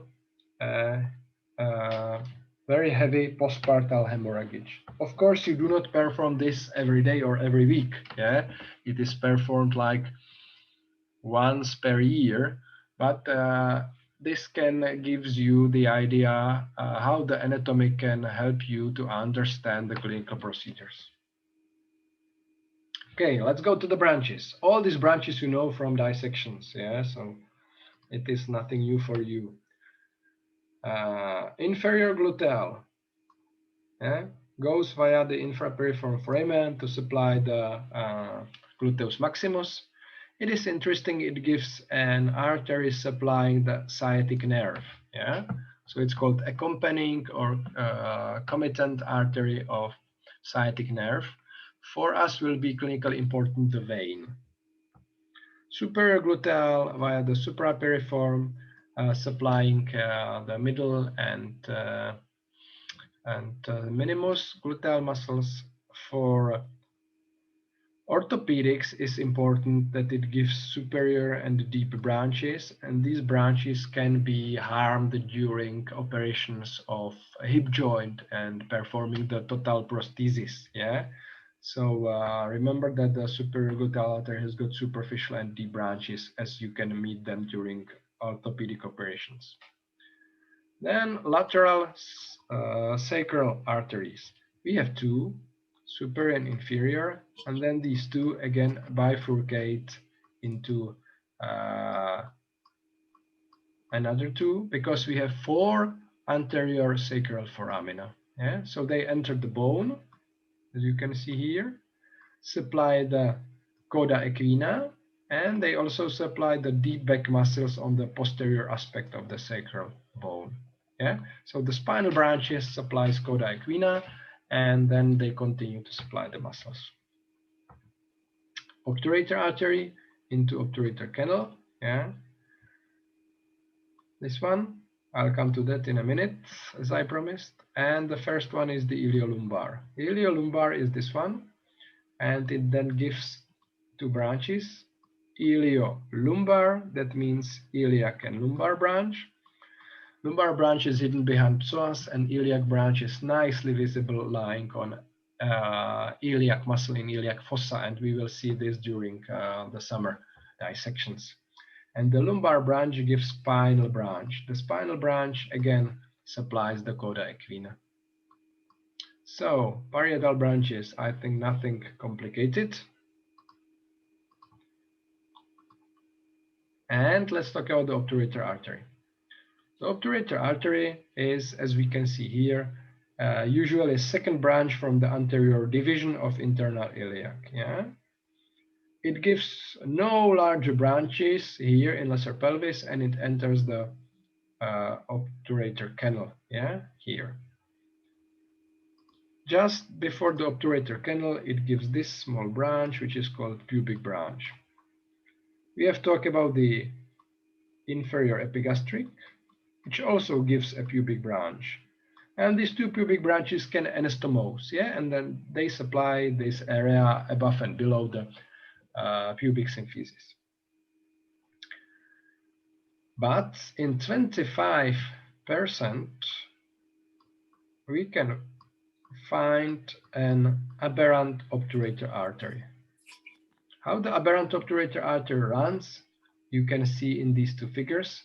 It is branched from inferior epigastric, runs across pecten pubis, so the superior ramus of pubic bone, and enters the obturator canal. Yeah? And it can be harmed here during operations, yeah? During surgery of the fractures of superior branch of pubic bone, during laparoscopic operations, during urological operations, when you put here a band to support the urethra, during operations of hernia in this area, as the femoral hernia enters here, and the inguinal hernia enters here. Yeah. So please remember, 25%. This what is in clinics called crown of death, corona mortis, but you should call it aberrant obturator artery. Yeah, as the obturator artery originates not from anterior division of internal iliac, but from external iliac artery. Yeah. And then the obturator artery supplies the muscles on the medial side of thigh as the anterior and posterior branch together with the obturator nerve, and it gives also a small branch for acetabulum. And you can see it's located below the nerve. So first we have the nerve, and then we have the artery. and then is the vein. So it's a nerve, artery, and vein.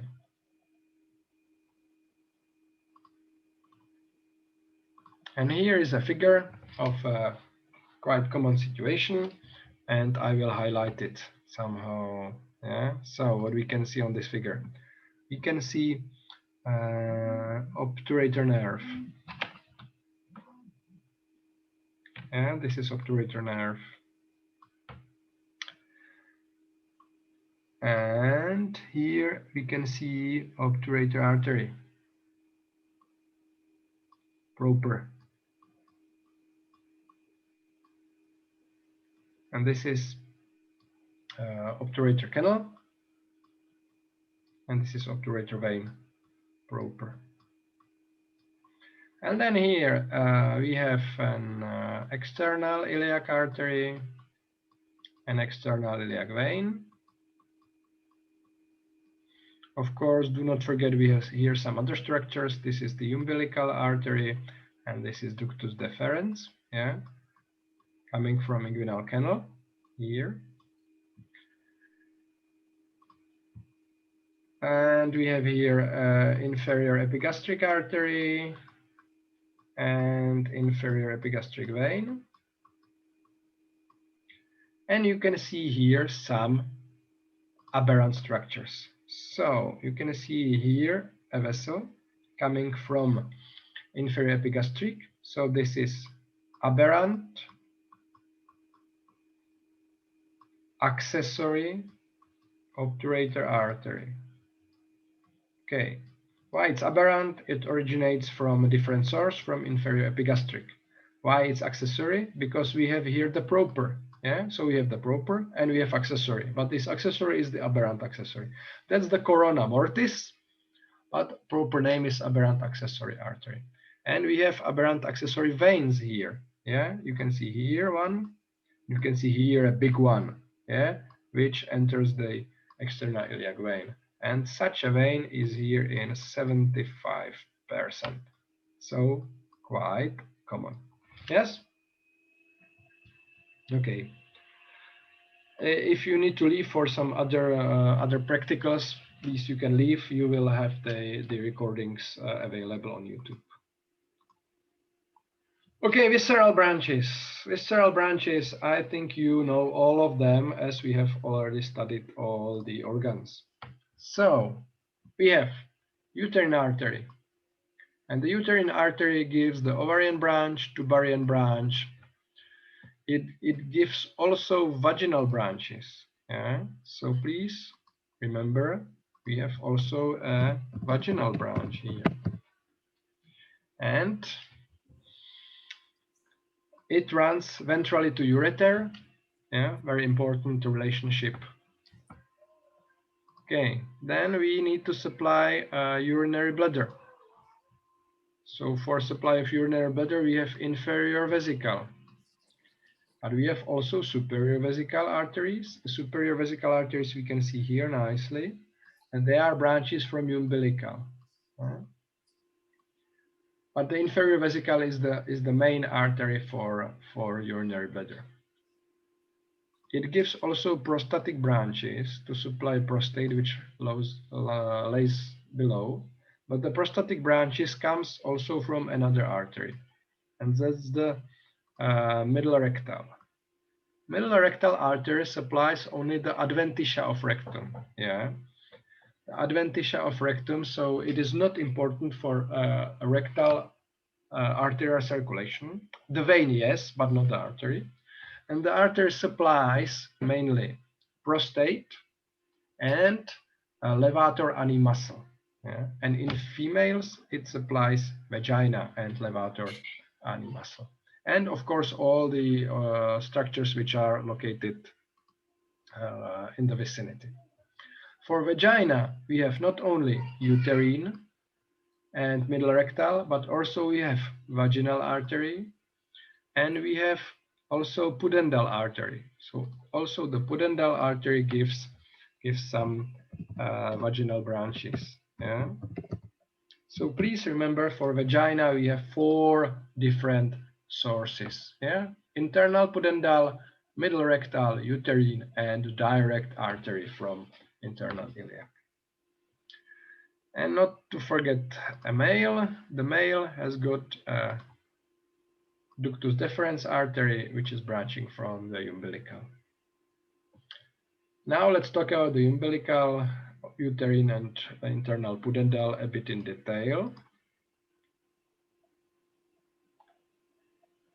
So for the umbilical, you know that it serves during fetal period to bring unoxygenated blood from internal iliac artery via the umbilical artery to the umbilical cord and then to placenta. Yeah.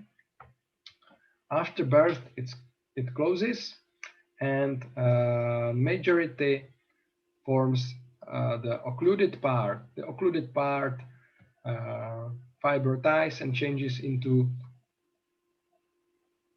I'm sorry, here should be another mistake. Too many mistakes today. I'm sorry for that, guys.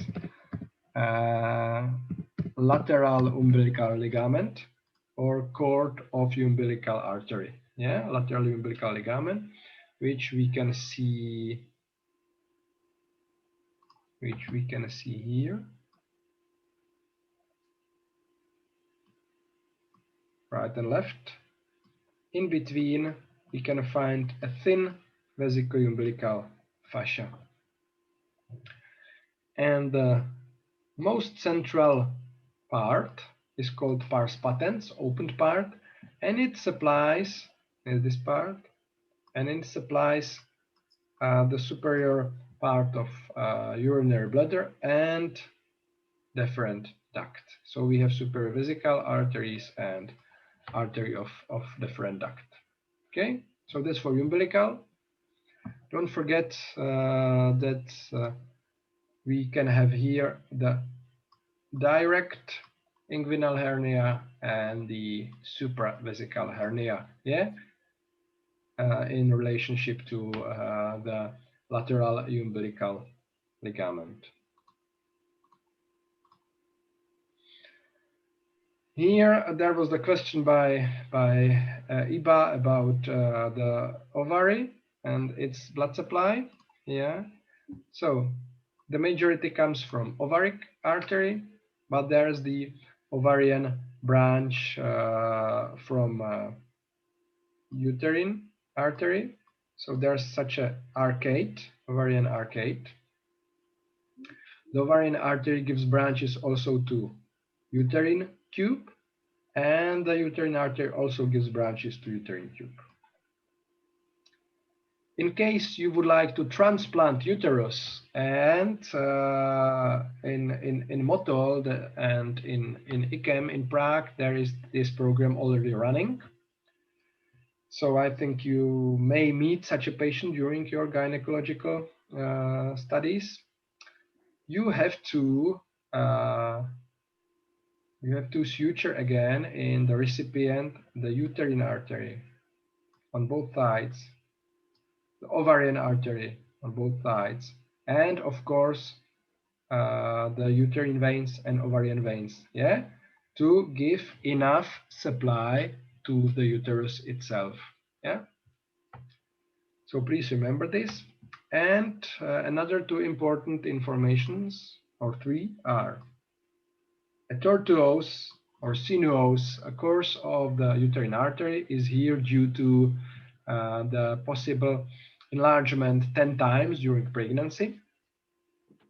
Then here is the artery which anastomoses with the inferior epigastric artery and its branch for the round ligament. Yeah, and I said this will be important for veins. And then here is the vaginal branch of uterine artery as well. And of course, do not forget that the uterine artery is ventrally to ureter. And again, to remember that vagina is supplied from uterine, from direct branch, from internal pudendal, and from middle rectal. Yeah, it's a typical tube, so it has got more vessels coming. to the wall. And the most complicated is internal pudendal. Yeah, internal pudendal is the terminal branch. So when I'll come back here, you can see that the internal pudendal artery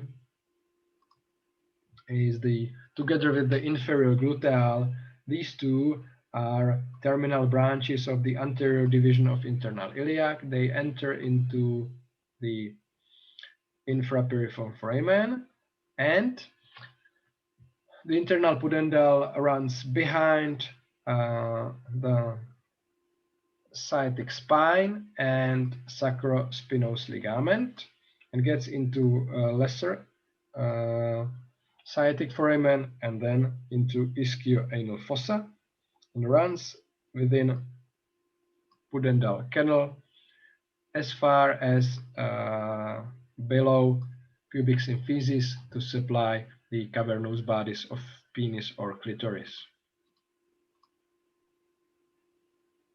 So again, the topography, to repeat, infraperiform foramen, then around the sciatic spine, lesser sciatic foramen, ischioanal fossa, and pudendal canal of Alcock. So which branches it gives on the way? Within the ischioanal fossa, it gives inferior rectal artery to supply the anal canal, and in female, the vaginal branches for vestibule.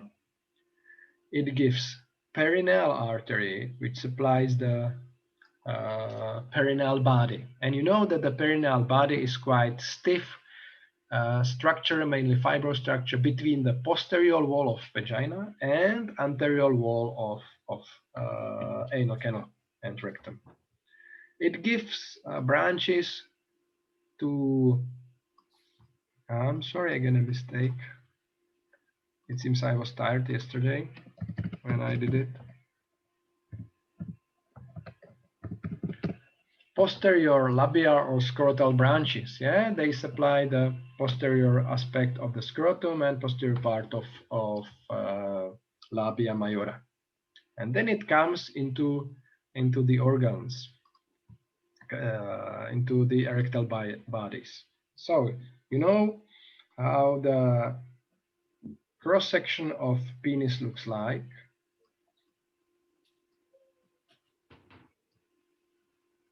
Yeah, so we have deep arteries of penis or clitoris. So arteria profunda penis or clitoris. We have a dorsal artery of penis or clitoris. Should be a different color, sorry, to distinguish it better. So that's the dorsal artery. And then we have the urethral artery in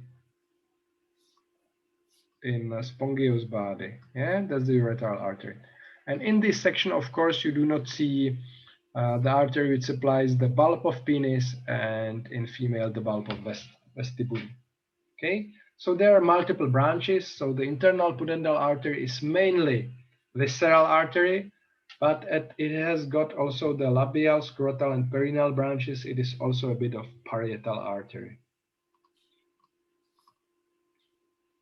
So here what we can see in the figure is how the internal pudendal artery runs into infraperiform foramen, runs here behind the sacrospinous ligament, and the sacrospinous ligament has the same extent as the ventrally located ischio-coccygeal muscle.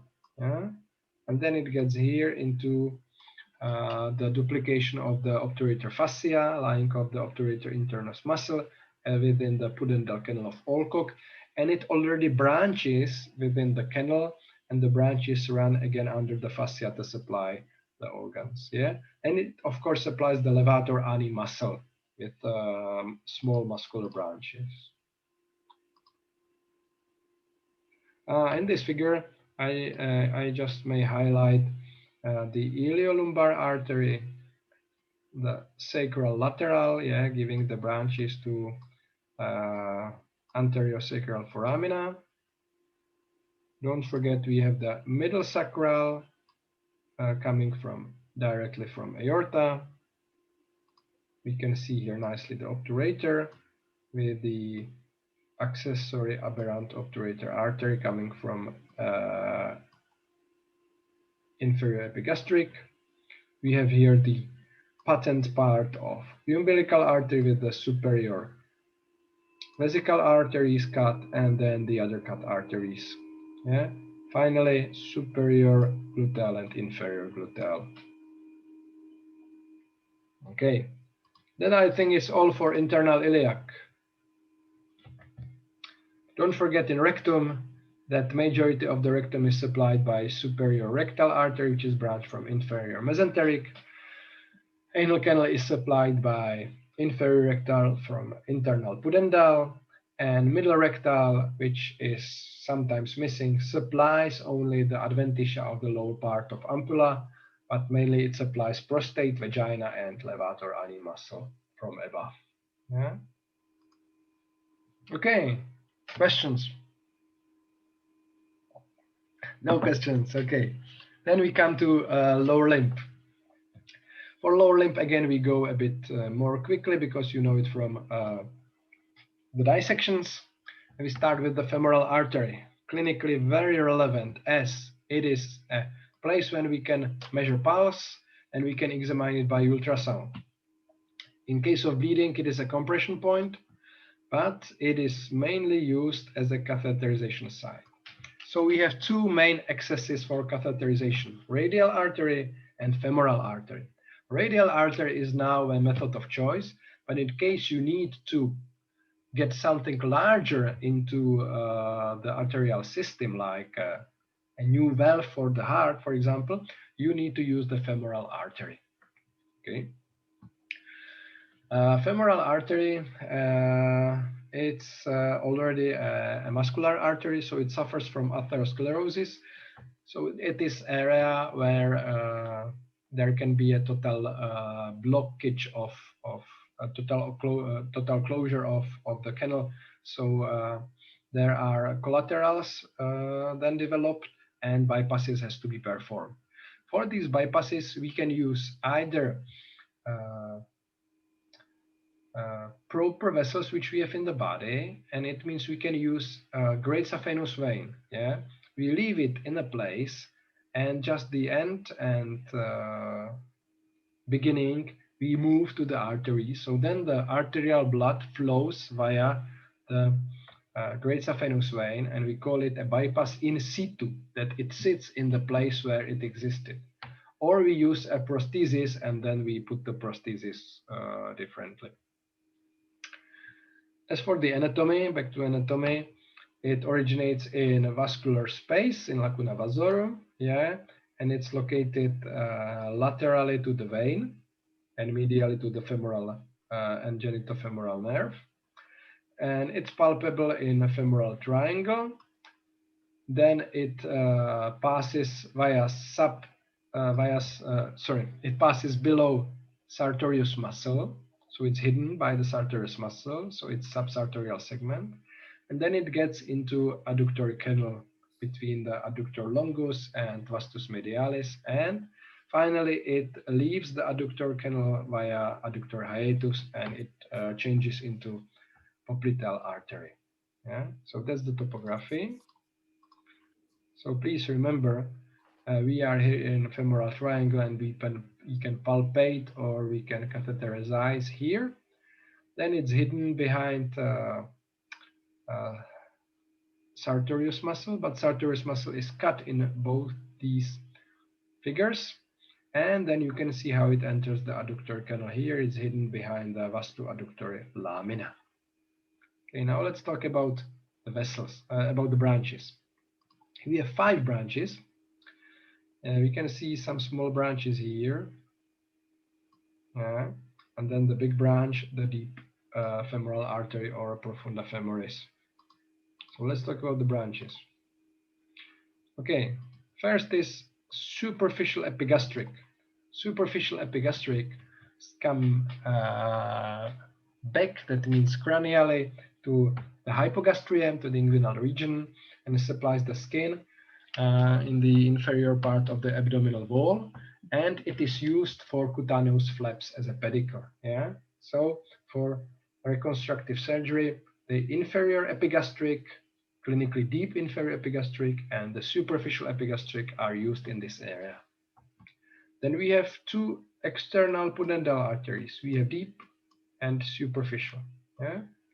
For us are then more important the veins, as the superficial vein drains into great saphenous, and the deep drains into common femoral.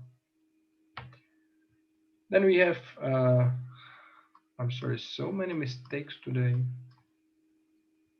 Superficial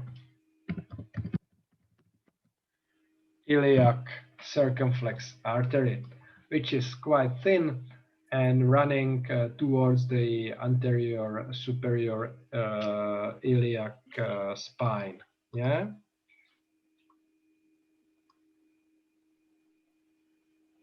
Yeah, of course. Thank you very much for hearing. Can you go for another class if you need? So these are 4 small arteries, and then the deep femoral artery.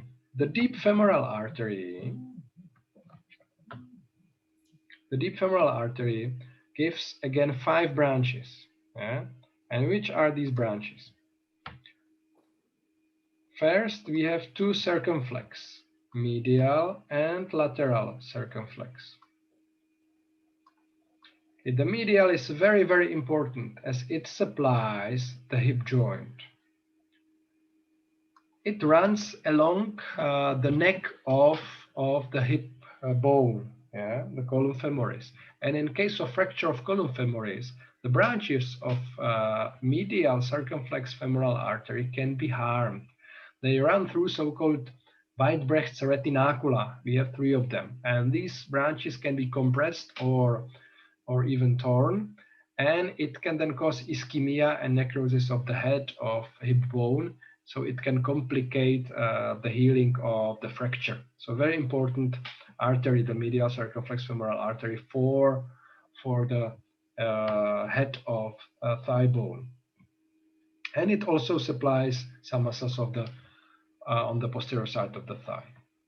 A larger one is lateral circumflex femoral artery, and even it gives 3 branches, ascending, transverse, and descending. And these branches are quite large as they supply the majority of the quadriceps muscle, and it supplies also a bit of the hip joint, but not. It is not so important as the medial one. Yeah. So lateral one is larger. It's better accessible, but it is not so important for the hip joint. And then we have usually 3 perforating branches. They perforate the adductor muscles and supply the posterior side. So biceps, femoris, semitendinosus, semimembranosus. As there are no larger arteries on the posterior aspect of the thigh. So you would say they are not much clinically important, but they serve as all the other branches as collaterals in case of closure of the femoral artery. Yeah. So they can be enlarged and serve as a collaterals. And the last branch is descending artery of the knee, arteria genus descendens. We usually do not see its branching as it's hidden within the adductory canal, but its saphenous branch pierces the lamina vastoadductoria together with the saphenous nerve and runs together with that, yeah, for a certain distance. Okay, so that's all for branching of femoral artery, and we can continue via the adductory hiatus. We get into popliteal fossa, and we change the name into popliteal artery. But we not only change the name, but what is important, we change the position, because now we can palpate or compress or examine from dorsally. That's very important, yeah. Popliteal artery dorsally. And what we change is the histological composition of the wall. It is an elastic artery, so we can easily flex our leg, but it's important clinically as aneurysms appear here, yeah, and the aneurysms can be very large, yeah, up to 10 to 15 centimeters. So please remember that the most common site for aneurysms in peripheral arteries is the popliteal one, yeah, so it's an elastic artery. It gives branches which supplies patella and supplies knee joint. So we have here two networks, yeah, the rete articulare genus for the knee joint and the rete patellare for patella. And as for the topography, is the deepest structure within the popliteal fossa. And we have here this abbreviation, mnemonic, which tells you that the deepest is artery, then is a vein, and the most superficial are nerves, yeah, branching of the sciatic nerve into tibial and common fibular. And it terminates bifurcating into anterior and posterior tibial artery. So that's all for the popliteal, except for its branches. Yeah, you can now see the branches, and we have two superior, two inferior, one middle, so 5 knee branches, and then 2 which supply the gastrocnemius muscle, and we call them sural branches. Yeah, and here this figure nicely shows you that the artery is the deepest structure. Yeah, it lies below the vein and the nerves. Okay, what are the branches then again? So we have paired superior, and paired inferior artery of the knee. The superior is at the level of the epicondyle, the inferior is at the level of the heads of gastrocnemius muscle, but the gastrocnemius is supplied by sural arteries, yes? And these sural arteries are also important in case you need to use one of the head of gastrocnemius as a muscle flap, yeah? So then you need to use the sural artery as the source artery. And then we have the middle knee artery, which is the thinnest, and it's unpaired and supplies the internal content of the knee joint, yeah? So it comes into the synovial membrane and supplies the cruciate ligaments. Okay, so 7 branches from popliteal artery, side branches. And of course, then we continue with the tibial. So let's look here at this figure. And this figure shows us the branching pattern. So we have the anterior tibial is this one, branching ventrally and piercing the interosseous membrane. And then the posterior tibial, which continues in the direction of the popliteal and then branches and gives this fibular artery.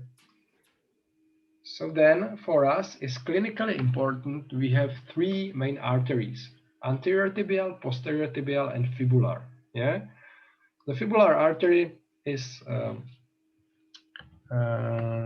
similar to common interosseous in the upper limb, but for the upper limb, the interosseous arteries are not so clinically relevant. But for lower limb, where the arteries suffer from atherosclerosis and common closures, it is important to know that we have 3 arteries and what they supply, and that they serve as collaterals. So we start with the anterior one. So the anterior passes through the interosseous membrane of the leg into the anterior compartment, and now you can see it in the anterior compartment running together with the deep fibular nerve. So a neurovascular bundle is deep fibular nerve and anterior tibial vessels. It's fixed to the interosseous membrane by tiny fibrous loops, which we call vincula. So it is not movable, and during severe fractures, it suffers from bleeding. And it gives muscular branches here. At the beginning, it gives small branches, which we call recurrent anterior and posterior, posterior before passing the membrane, anterior after passing the membrane, and they contribute to the network of the knee joint from below. Yeah, and then finally at the end here, it gives anterior malleolar branches, which supplies to, which contribute to another joint network, which we call rete malleolare, so malleolar articular network. Yeah, and to the right and to the left side. And then passes under the superinferior extensor retinaculum and gets to the dorsum of the foot and changes the name. It is not palpable, it is not possible to easily examine by ultrasound. Unlike the dorsalis pedis artery, yeah, this one is easily palpable, easily compressible and examinable by ultrasound. And where to find it? You nicely see here two tendons. So it lies laterally to tendon of extensor hallucis longus and medially to tendons of extensor digitorum longus. So you just ask the patient to extend the big toe and you can easily palpate it. Yeah, try it yourself, please, so you find it. And it then continues. In books, you find that it forms an arcuate artery and forms such an arch, which is drawn here and here. But this arrangement appears only in 10%. Yeah?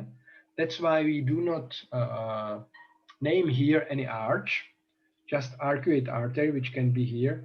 But in majority of cases, the arcuate artery is not present. Yeah? And the arrangement is different. So what are the branches of the dorsalis pedis artery, dorsal pedal artery? First is the lateral tarsal. Yeah, lateral tarsal supplies the majority of the tarsal bones. Yeah, so the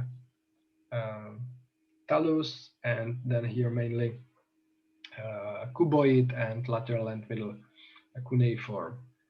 There are small medial tarsal arteries, more and smaller, supplying the navicular and talus and medial cuneiform, and it can form here the arcuate artery. But the arcuate artery is usually replaced by direct dorsal metatarsal arteries, as you can see here. Yeah, dorsal metatarsal arteries. And dorsal metatarsal arteries then branch into dorsal digital arteries. And the termination is very important, and it's here. You can see how it gets deep. And it's called deep plantar branch or deep plantar artery.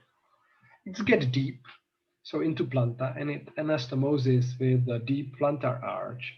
And in case you need to perform a procedure on these arteries, so as I said, it suffers from closure, so from atherosclerosis or from embolism. So you again enter via femoral artery, yeah, but you go distally. And for example, there's a stenosis, so you can come there with a balloon and you can enlarge it like in coronary arteries. But in case the problem, you cannot approach from one side, you can come from the other side.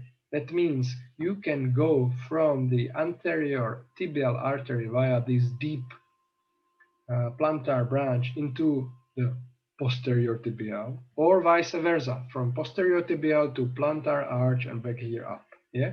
So if I draw it, here you have the arteries, the anterior tibial, yeah, branching from popliteal, posterior tibial, and fibular.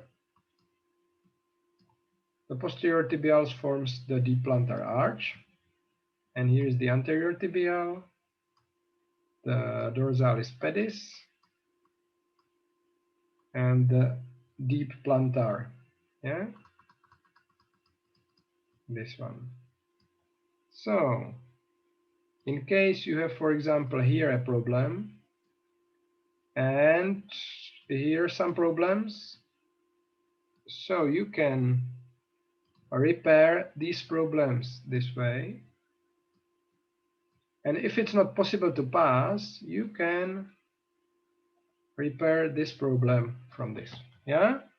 So please remember, we have this deep plantar branch within the first intermetatarsal space. So you can see it passes through the first dorsal interosseous muscle. So it's similar to radial artery. Yeah, it passes in the same way. Okay. Sorry, can I just ask a question about that? Yeah. So only in the first metatarsal space?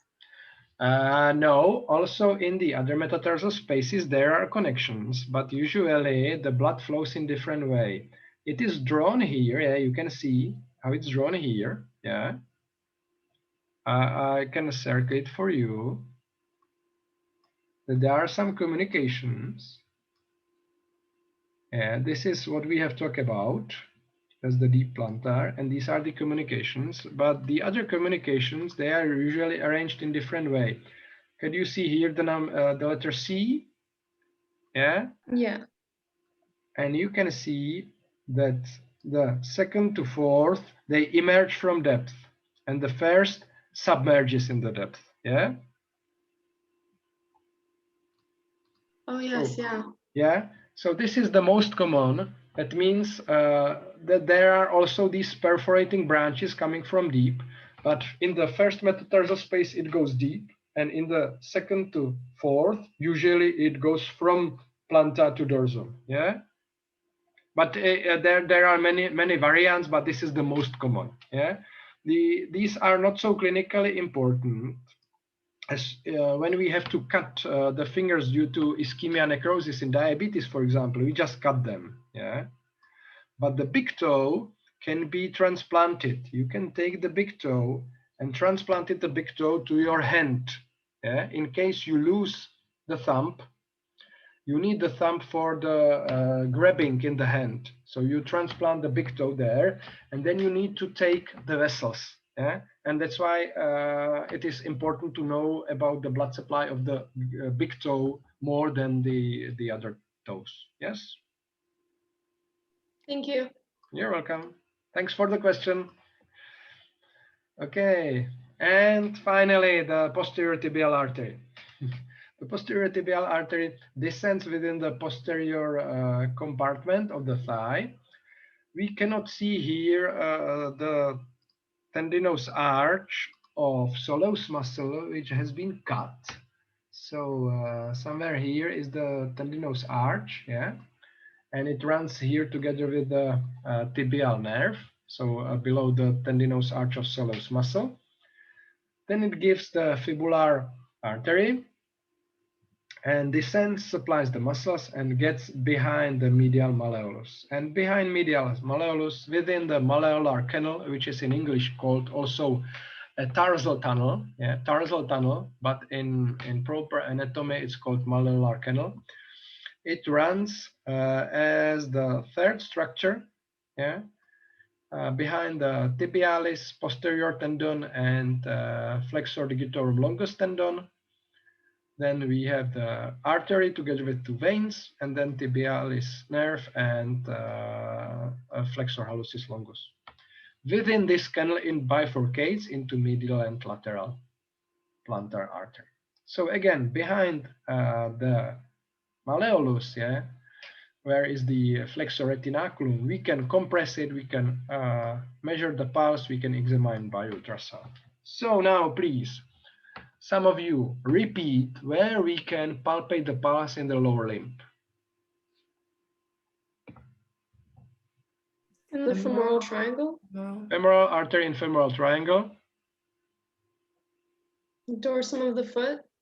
Dorsum of the foot, dorsal artery. The popliteal. Popliteal artery in popliteal fossa.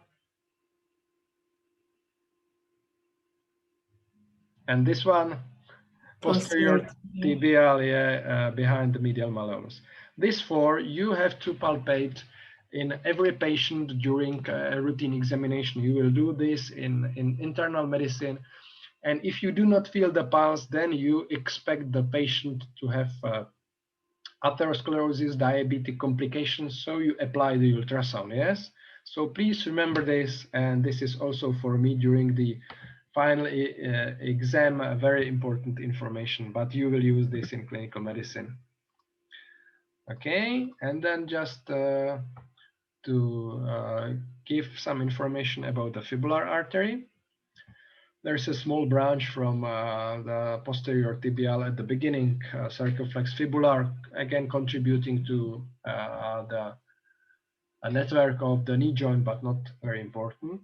But the fibular artery, which then branches, from the posterior tibial and runs between fibula and then covered by flexor hallucis longus, so within the musculofibular canal of Hirtel. So it descends to the level of the malleoli, and here it gives two branches. So again, when I draw the easy figure, so you have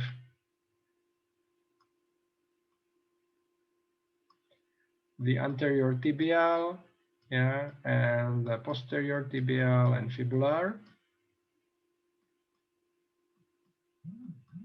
Then the posterior tibial forms the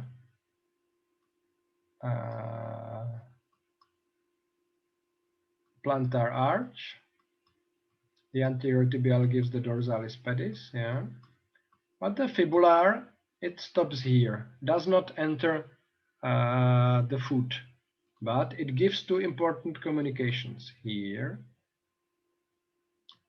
Dorsally, it's called a communicating branch, so that's communicating branch. And then ventrally, it gives perforating branch. Why perforating? As it perforates the interosseous membrane, and this allows us the collateral circulation. So in case here is a problem, so there's a occlusion of the anterior tibial artery, then the blood flows here through the deep plantar and here through the perforating, yes, and vice versa. So please remember these two very important, clinically very important communications. Okay, then of course we have to supply the posterior aspect of the malleolar region. The anterior aspect was supplied as we can see here by the anterior tibial artery, the anterior malleolar branches. The posterior aspect is supplied from fibular artery laterally and from a posterior tibial artery medially. So all three arteries supply or contribute to the malleolar network. And then finally, calcaneus, as you can see here, has got its branches. It's a big bone. So we have calcanear branches from posterior tibial, and we have calcanear branches from fibular artery. Okay, so don't forget that we have from fibular artery two communications to both tibial arteries, and that both posterior tibial artery and fibular artery gives branches to malleolar network and calcanear network. And now we are approaching the end, and it's planta. In planta, we have the medial and lateral plantar artery. The lateral plantar artery is thicker, so it's more important. But the medial divides into two branches, superficial and deep. I will show you on the figures. And then the branching is similar to upper limb. So we have plantar metatarsal, common plantar digital, and proper plantar digital arteries. It's similar, you just change the names. So let's look at the figure, that's much better. So here you can see in the figure branching of the posterior tibial artery within the malleolar canal, into lateral plantar, which is thicker, and medial plantar, which is thinner. And the medial plantar gives the deep branch, and the deep branch forms the arch, yeah, the plantar arch.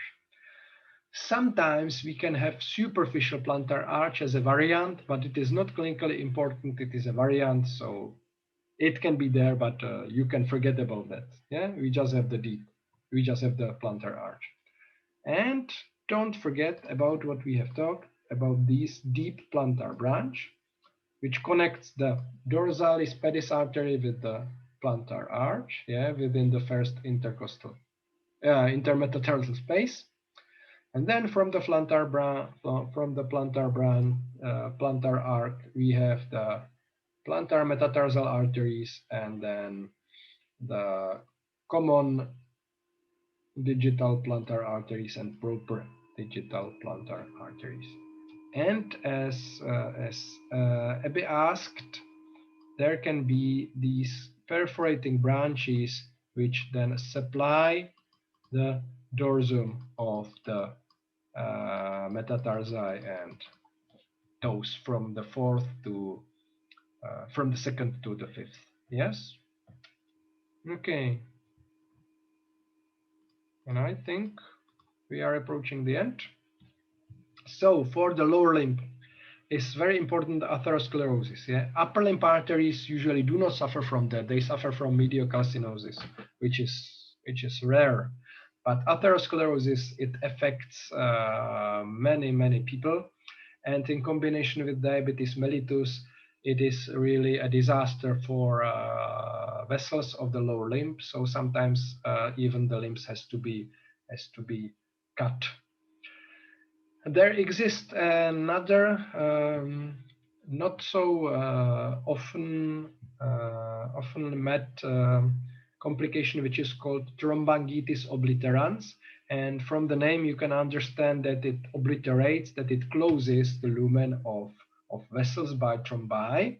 It's called also Winnewater-Berger disease, and it affects mainly smokers. And the last term which you should understand is what is a claudication. Yeah, claudication means that it comes from a Latin term which means clausus. Clausus means a closed one. So claudications are pains from closed vessels. Yeah, it can be on coronary system, then we call it angina pectoris. Yeah? It can be on superior mesenteric artery, we call it abdominal angina. But most, it can be in the gluteal muscles after the closure of the internal iliac arteries, yeah, as we have talked about that. But most commonly, it is in lower limbs. So imagine you have an old lady, 80 years, and she walks every day to a shop, yeah, and then she comes to the physician and says, yeah, I have my pain when I walk to the shop. And she comes in 2 months later and she says, yeah, I have the pain even on the halfway. So you can see that this so-called claudication interval, yeah, so from you start to walk until you feel the pain, is getting shorter, and it tells you that the atherosclerosis is getting more dominant. Yeah, so this is your first question in people about these claudication pains is you ask when it happens, what is the time from the beginning of the movements. Yeah, so please, you can now understand the term claudications, which you will use during your internal medicine studies. So how to solve these problems? You can apply stents. You can apply angioplasty, which means you put there a balloon and the balloon is enlarged, the same for coronary arteries. If it's not possible, you have to apply bypasses, either in situ bypass using the great saphenous vein or an artificial one, and in case it does not work, you have to cut the limb. Okay, questions? I just had a question about the proper arteries in the foot. Yeah. Like, how can you just show where they branch again, like where it becomes the proper? Yeah, here just at the bifurcation.